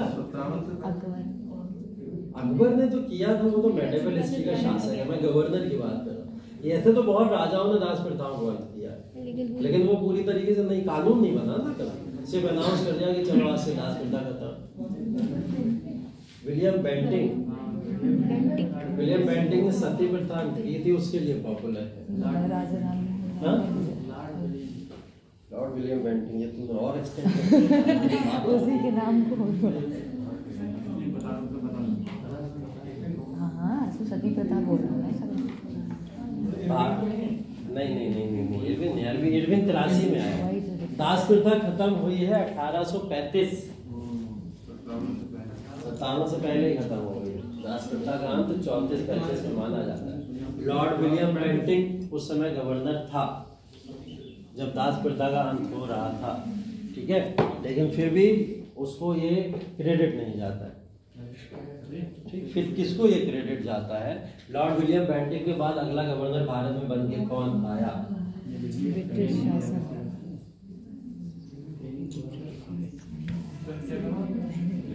लॉर्ड विलियम बेंटिंग के बाद में अगला गवर्नर भारत में कौन? एलन बैरो। लॉर्ड एलन बैरो ने ही दास प्रथा का यहाँ पे अंत किया। हाँ, 34-35 अप्रोक्स लगभग था समय जब उसने अंत कर दिया था। गवर्नर वो बाद में बना था, मैंने बोला ना बेंटिंग के समय में ही अंत हो गया, गवर्नर वो बाद में, ठीक है। सती प्रथा के बारे में भी उल्लेख आया है। देखिए महिलाओं की थोड़ी सी यहाँ पे बात की गई है। महिलाओं की बात की गई है कि शीघ्र विवाह हो जाता था लोगों का, ठीक है। उस समय में महिलाओं का कारण मैंने बताया था, किस कारण है, ठीक है। और उसके बाद में विधवा पुनर्विवाह जैसी चीजें, मजे आए। विधवा पुनर्विवाह क्या होता था? सभी श्रेणियों के लिए नहीं था। टूट गया क्या वो? विधवा पुनर्विवाह टूट तो चुका है अंदर से वो। विधवा पुनर्विवाह सभी श्रेणियों के लिए नहीं था। विधवा पुनर्विवाह जो था वो उच्च श्रेणी के लोगों के लिए ही हुआ करता था, ठीक है। मतलब जो उच्च श्रेणी के लोग होते थे, ब्राह्मण संप्रदाय के होते थे या फिर क्षत्रिय लोग होते थे, उन्हीं को परमिशन थी विधवा पुनर्विवाह करने की, दूसरे लोगों को परमिशन नहीं थी, ठीक है। तो विधवा पुनर्विवाह ध्यान रखिएगा। सती प्रथा का उल्लेख कुछ लोगों ने किया है। सती प्रथा के बारे में यहाँ पे एक राइटिंग है इब्न बतूता की। इब्न बतूता ने उसको लिखा और ये देख के चौंक गया। उस बात को यहाँ पे मेंशन किया गया। एक स्त्री यहाँ पे जब सती कर रही थी तो सती करते समय वो अपनी पति की चिता के अंदर ढोल नगाड़े बजाती सीधे बैठ जाती है और ये देख के सन हो गया एकदम। ये हो क्या रहा है भारत के अंदर, मतलब बहुत बड़ी बात थी उसके लिए, ऐसा उसने कहीं देखा नहीं था। तो वो देख के उसने इसने अपनी राइटिंग में लिखा है, मतलब भारत के लोग कितने हिम्मती होते हैं कि मतलब जीवित अपने आप को जला दे रहे हैं सिर्फ एक पिट्ठा के चक्कर में। ठीक है, तो इस बात को इसने यहाँ पे लिखा है। ठीक, संपत्ति के संबंध में बोला जाता है कि संपत्ति का अधिकार बोला जाता है कि पति की मृत्यु के बाद किसको होता था, उसकी पत्नियों को हुआ करता था। ये आज के समय में कानून है, लेकिन उस समय में ये अधिकार हुआ करता था लोगों का। ठीक है, तो ये पहले से ही है, इस बात को ध्यान रखिएगा। ठीक, सल्तनत के पतन के कारण देख लीजिए, क्या क्या पतन के कारण रहे होंगे। ये कारण बहुत इंपॉर्टेंट है कि दिल्ली सल्तनत का पतन हो गया, और पतन के पीछे कौन कौन से कारण जिम्मेदार है। पहला है उत्तराधिकार का युद्ध। पहली बात तो उत्तराधिकार कोई चयन नहीं होता था। ठीक है, उत्तराधिकार सब मार के एक दूसरे को मार के कोई ना कोई आके बैठ जाता था। ठीक है, मतलब फॉरेस्ट रेस थी, पूरी तरीके से जंगल रेस थी। जो इस काबिल होता था वो आके गद्दी के ऊपर बैठ जाया करता था, इसलिए सल्तनत का ज्यादा लंबे समय तक नहीं चल पाई। ठीक, दूसरा दोषपूर्ण सैन्य संगठन। इसका क्या मतलब, दोष मतलब उन्हीं सैनिकों के बीच में से एक ना एक कोई ऐसा निकल जाता था, मतलब वही घर का वेदी लंका ढाई टाइप वाली बात है यहाँ पे। सैन्य संगठन इतने मजबूत नहीं थे या स्ट्रॉन्ग नहीं थे, आपस में ही सैनिक एक दूसरे की मुखबरी करते थे और उससे सल्तनत को नुकसान हुआ करता था। तीसरा है सुल्तान की निरंकुशता, जो कमजोर उत्तराधिकारियों के अधीन विनाशकारी थी। ठीक है, क्या मतलब है इस बात, मतलब दो बेटों में से एक जो स्ट्रांग होता है उसको ही बना देते, जो छोटा होता ये आपने हमेशा देखा है इतिहास के अंदर, जब भी किसी भी सल्तनत काल के अंदर किसी भी वंश का अंत होता है तो वो लास्ट के जो उत्तराधिकारी होते हैं कितने कमजोर होते हैं। ठीक है, तो एक सुल्तान बहुत मजबूत है, बात कर ली हमने अलाउद्दीन खिलजी की, उसके बाद में मुबारक शाह खिलजी आ रहा है, हमको देख रहे हैं कि कितना कमजोर शासक है, वो अपने रूल को तक नहीं संभाल पा रहा, जनता को क्या संभालेगा। तो इसकी वजह से क्या होता था, ये प्रॉब्लम होती थी। सुल्तान बहुत ताकतवर है लेकिन उसके उत्तराधिकारी बहुत ही कमजोर बैठ जाया करते थे, इस वजह से इसका विनाश हुआ। लोकप्रिय समर्थन का अभाव और जनमत के प्रति उदासीनता। लोकप्रिय समर्थन की बात हो रही है, जनता की ही बात हो रही है। जनता के बीच में ये शासक पॉपुलर नहीं थे। ठीक है, जनता इनको हमेशा नकार दिया करती थी, जनता इनसे हमेशा उदास रहती थी, इस वजह से भी ये ज्यादा समय तक सरवाइव नहीं कर पाए। जिन भी शासकों ने भारत में लंबे समय सरवाइव किया है उसका कारण कहीं ना कहीं जनता का उनका साथ होता था। ठीक है, अगर अकबर 50 साल तक शासन कर रहा है तो जनता ने उसको कहीं ना कहीं पसंद भी किया होगा, जिस वजह से वो इतना लंबा शासन कर पाया। ठीक है, तो जनता चाहे डेमोक्रेसी हो चाहे मोनार्की हो, कुछ भी हो, जब तक जनता का साथ नहीं है कोई भी शासक सरवाइव नहीं करता। ठीक, अगला मोहम्मद बिन तुगलक की बेतुकी परियोजना। इन तमाम इंपॉर्टेंट कारणों में एक इतना इंपॉर्टेंट कारण दिया गया है, देखो। ठीक है, मोहम्मद बिन तुगलक का नाम बकायदा लिख के उसकी बेतुकी परियोजना है बोला। ठीक है, इसलिए मैं बोल रहा था कि ये कितना मूर्ख शासक था, ठीक, जिसके सल्तनत काल के विघटन तक के लिए इसको जिम्मेदार माना गया, इसकी परियोजनाओं को। ठीक, अच्छा खासा साम्राज्य चल रहा था, सब कुछ सेटल था, इसे बहुत एक्सपेरिमेंट करने थे ना, तो उसी वजह से बोला गया कि सल्तनत काल का विघटन हो। साम्राज्य की विशालता और संचार के साधन खराब। ठीक, साम्राज्य इतना विशाल था और संचार के साधन थे नहीं। ठीक है, साम्राज्य तो पूरे भारत में इतना विशाल तरीके से बनाया हुआ है लेकिन संचार के माध्यम बिल्कुल भी नहीं थे। ठीक है, तो उस वजह से भी यहाँ पे इसका विघटन होना तय था। ठीक, नोट के लिए तो ठीक है, अदरवाइज दे तो दूंगा मैं आपको, परेशान मत। लिख नहीं पाते वहां कैसे लिखो। ठीक है, एक और पॉइंट है फिरोज तुगलक की अयोग्यता। ठीक है, फिरोज शाह तुगलक कहने को तो उसने खेती वेती के लिए काम जरूर किया लेकिन वो इतना शक्तिशाली शासक होते हुए भी अयोग्य था, है ना, जिसकी वजह से वो अपने साम्राज्य को सही तरीके से नहीं संभाल पाया। मोहम्मद बिन तुगलक ने एक्सपेरिमेंट जो किए वो हमेशा उन एक्सपेरिमेंट को ही सुधारने में अपना पूरा साम्राज्य खराब कर देता है। ठीक है, खत्म, कुछ बचा दिल्ली सल्तनत में? The end? रुको जरा।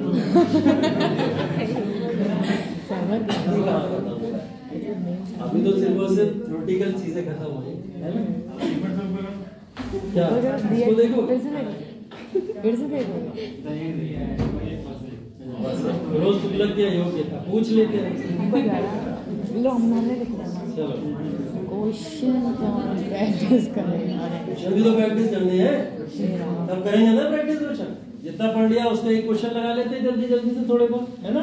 चलो तुरंत जल्दी जल्दी फटाफट, और सब खामोश रहेंगे, जिससे पूछूंगा वही बोलेगा। इस बहाने मुझे तुम लोग के नाम भी पता चल जाएंगे, ठीक है? किसका क्या क्या नाम। दिल्ली के किस सुल्तान ने रक्त और लौह की नीति अपनाई? अरे खामोश रहो सब, जिससे पूछेंगे वही बताएगा। पढ़ा सबने, पास भी होगा उसके बाद में, ठीक है? कोई नहीं बता पाएगा तो दूसरे व्यक्ति को दे दिया जाएगा।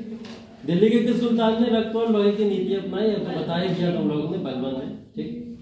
चलो आंसर दिए, इसके अंदर एक्सप्लेनेशन भी लिखा हुआ है। दूसरा क्वेश्चन जो पूछ रहा हूँ मैं वही बताएगा जिससे पूछूंगा, ठीक है? चराई या गृहकर लगाने वाले दिल्ली का पहला सुल्तान। रुक जाओ, बताओ बेटा आप, कौन था चराई और गिराकर लगाने वाला? अलाउद्दीन खिलजी, सही है? अलाउद्दीन खिलजी। अरे ठीक है, अलाउद्दीन समझ में आ लो गया। लो, सही है। अभी इसलिए मैं वर्ड फाइल में लाता हूँ। अलाउद्दीन खिलजी, समाधान में और चीजें लिखी हुई। अगला पढ़ो। दिल्ली सल्तनत के सबसे विद्वान शासक जो खगोल विज्ञान, गणित और चिकित्सा सहित कई विषयों में माहिर थे। वर्षा कौन है? हाँ बताओ। हाँ सिकंदर लोदी। बैठ जाओ। आगे बेटा आपका क्या नाम? इनका हाँ तेज प्रकाश, ठीक है। तेज प्रकाश आप बताओ बेटा।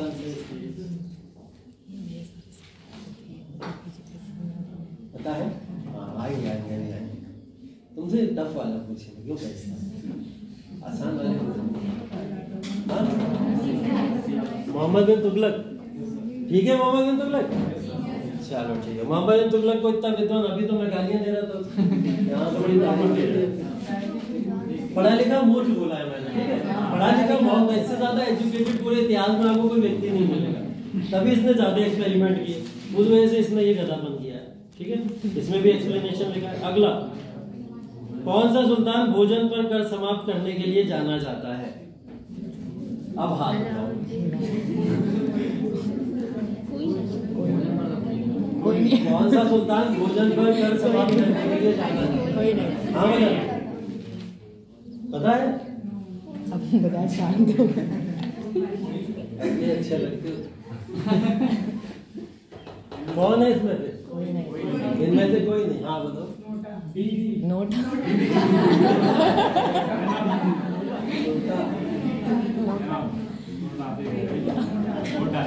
भोजन पर कर समाप्त करने के लिए जो शासक जाना जाता है उसके बारे में थोड़ा पढ़ लीजिए।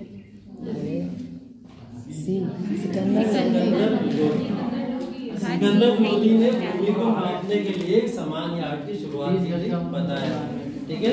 गजे सिकंदरी, ठीक। इसके इस्तेमाल के बाद में शेरशाह और अकबर ने अपने शासन काल के दौरान शासन किया और उसमें यूज भी किया है इसको, गजे सिकंदरी को। सुल्तान सिकंदर ने अनाज से ज़कात समाप्त कर दिया, ठीक है? अनाज से ज़कात मतलब अनाज प्राप्त अगर आप कर रहे हो, पहले उस पर भी कर लगता था, तो यहाँ पे सिकंदर लोदी ने क्या करा? उस ज़कात कर को अनाज के ऊपर माफ कर दिया, ठीक है? तो इस बात को ध्यान रखिएगा। आंसर इसका सी है। अगला, दीवाने अर्ज विभाग संबंधित था सोनू शर्मा, किससे? कोई नहीं बोलेगा, शांत। दीवाने अर्ज विभाग किससे संबंधित था?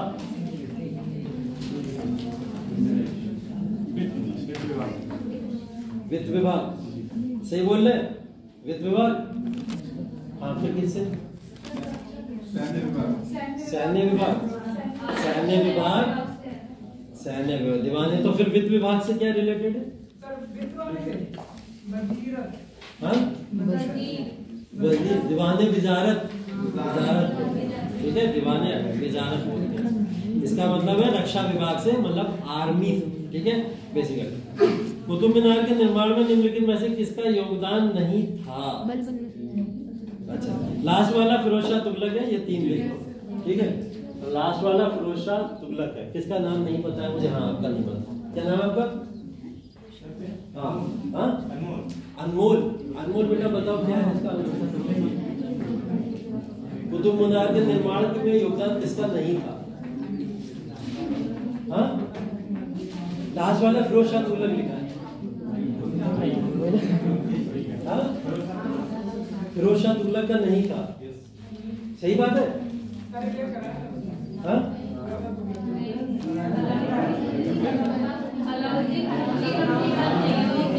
अलाउद्दीन खिलजी का, अलाउद्दीन खिलजी ने दूसरा बनवाया था। नहीं, कुतुब मीनार का, वो कुतुब मीनार नहीं है ना, बस कुतुब मीनार के निर्माण में पूछा।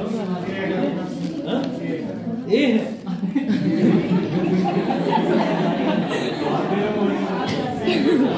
अलाउद्दीन खिलजी, ठीक है। इसका एक्सप्लेनेशन पढ़ लेना, देख लेना, ठीक है, लिखा है काफी लंबा। अगला देखो, किस भाषा को दिल्ली के सुल्तानों ने संरक्षण दिया था?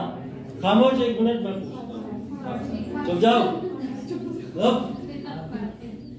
हाँ, इनके बगल में बेटा, आपका क्या नाम है? नाम बताओ, तुर्की नाम नहीं है। हाँ? मोहित नाम है। अच्छा, मोहित बताओ, अनमोल और मोहित। हाँ, मोहित बताओ।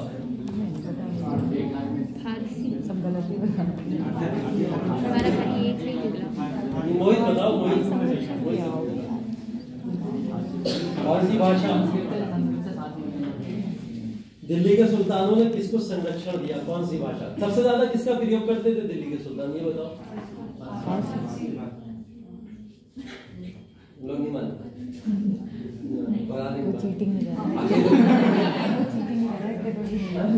फारसी का उपयोग करते थे। तो संरक्षण भी सबसे ज्यादा किसको मिलना चाहिए? तो प्रोटेक्शन सबसे ज्यादा किसको मिलना चाहिए? फारसी को मिलना चाहिए, ठीक है। सल्तनत काल के अधिकांश अमीर और सुल्तान किस वर्ग के थे? सल्तनत काल के अमीर और सुल्तान किस वर्ग के थे? बेटा मास, क्या नाम है आपका? बेटा मास, हाँ, 2 है, 2 है। गरिमा। गरिमा क्या होगा आंसर बेटा इसका? ऑप्शन दिखा देता हूँ मैं, देखो। सुल्तान और शासक किस वर्ग के थे? मतलब अमीर जो थे किस वर्ग के? तुर्की, मंगोल, तातर या अरब? कौन लोग थे? तुर्की थे, मंगोल थे, तातर थे या अरब थे? ऊपर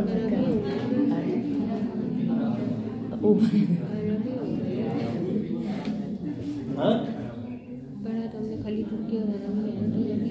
पता है? मंगोल। मंगोल हमारे यहाँ थे शासक? नहीं, ये तो दिल्ली सुल्तानों के शासकों की बात है, मंगोल तो थे ही नहीं। आप बताओ मेरा, आपका? हाँ, तुर्की के थे, क्या नाम है आपका? फरीना। अच्छा, तुर्की के थे, सही कह रही है फरीना? तुर्की के हुआ करते थे, ठीक है। इसको पढ़ लेना जिसको नहीं पता। अगला, प्रथम वास्तविक मेहराब किस सल्तनत काल के स्मारक में दिखाई देता है?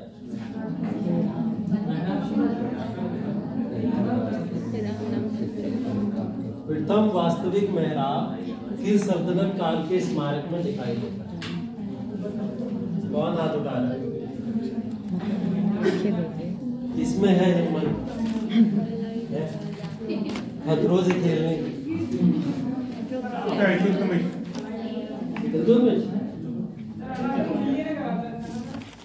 अलाउद्दीन खिलजी ने है अलाई का दरवाजा लिखा हुआ है। अलाई का दरवाजा तो अलाउद्दीन खिलजी ने बनवाया है, उसी ने किया है। क्या होता है मेहराब? सेमी सर्किल में जो स्ट्रक्चर बना हुआ होता है। बहुत सारे गेट देखोगे आप लोग, तो गेट के ऊपर एक स्ट्रक्चर बना हुआ होता है, आर्क होता है। हाँ, बेसिकली जो आर्क स्ट्रक्चर होता है उसी को मेहराब बोला जाता है, ठीक है। क्या आंसर बता रहे हो? अलाउद्दीन दरवाजा गलत होता है। किसी ने बोला तो था आंसर है बलवंत का मकबरा, ठीक है। बलवंत का मकबरा आंसर। एक्सप्लेनेशन पढ़ लीजिए। बलवंत का मकबरा किलाए रायपीर ठीक है। किलाए रायपीठ नाम है बलवंत के मकबरे का, एक फैक्ट ये भी है, इसको भी याद कर लीजिएगा। हाँ, इसका कमरा चौकोर है, इसमें मकबरे के सबसे पहले मेहराब का रूप दिखाई देता है। ठीक है, मेहराब वही आर्क के स्ट्रक्चर का जो होता है उसको मेहराब कहा जाता है। वाद्य यंत्र का तबला किसने बजाया था? अमीर खुसरो। सब क्लियर? अमीर खुसरो आंसर? ठीक है, चलो बताइए। आगे निम्नलिखित कथनों पर विचार करें और विकल्प पर सही चिन्हित करें। पहला विकल्प देखो, कुतुबुद्दीन ऐबक दिल्ली का संस्थापक था और पहला स्वतंत्र शासक था। गलत है? सबके हिसाब से गलत है। कुतुबुद्दीन ऐबक दिल्ली सल्तनत का संस्थापक और पहला स्वतंत्र शासक था। गलत है। कुतुबुद्दीन ऐबक ने 2 मस्जिदों का निर्माण कराया। कुब्बतुल, ये कुब्बतुल लिखा हुआ है। कुब्बतुल दिल्ली में जो इस्लाम मस्जिद है और आमेर में 2.5 दिन का झोपड़ा। दूसरा सही है। तीसरा, कुतुबुद्दीन ऐबक ने एक सूफी संत ख्वाजा कुतुबुद्दीन बख्तियार काकी के नाम पर कुतुब मीनार की नींव रखी। तो 2 और 3 सही है हम लोगों के साथ। हाँ, 2 और 3 तो थे भी नहीं उसमें, 2-3 थे ही नहीं। तो पहला क्या लिखा? मैं और 3। कुतुबुद्दीन ऐबक दिल्ली सल्तनत का संस्थापक था और पहला स्वतंत्र शासक था। संस्थापना तो उसी ने की थी, संस्थापक तो था। और अगर स्वतंत्र शासक की बात करें तो दिल्ली सल्तनत का पहला स्वतंत्र शासक भी कह सकते हैं उसको। ठीक है, पहला वास्तविक शासक नहीं कह सकते, स्वतंत्र शासक कह सकते। अगर वास्तविक लिखा होता तब गलत होता, अदरवाइज सही है। 12 नंबर देखो, सिल्वर टंका जीतन किसने शुरुआत की? इल्तुतमिश ने। ठीक है, इसको मिलाना है। ठीक, गयासुद्दीन बलबन, पहले बता दो, इसने चहलगानी तुर्की रईसों का एक चयनित निकाय बनाया। खुद को जिले-लाई कहा या गुलाम वंश का संस्थापक था? गुलाम वंश का संस्थापक कौन है इसमें से? खुद को जिले-लाई कहने वाला बलवंत, ईश्वर की छाया बताया था। जिले-लाई का मतलब वही है शमशुद्दीन इल्तुतमिश, चहलगानी सिस्टम को बनाने वाला। ऐसे मैच द फॉलोइंग में भी क्वेश्चन आ जाते हैं। ठीक है, अगला अलाई दरवाजा और सीरी किला किसने बनवाया? अलाउद्दीन खिलजी। ठीक,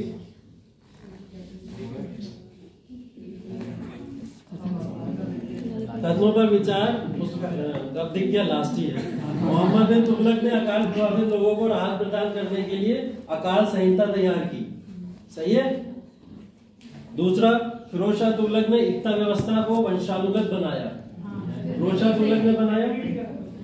मोहम्मद बिन तुगलक के प्रसिद्ध सूफी संत निजामुद्दीन औलिया के साथ संबंध खराब थे।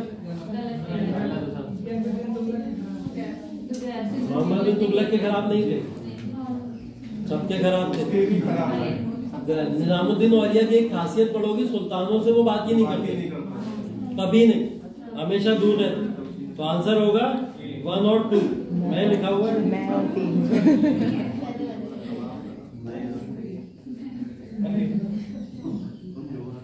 1 और 3। ठीक है, मैं और 3 खत्म, डाटा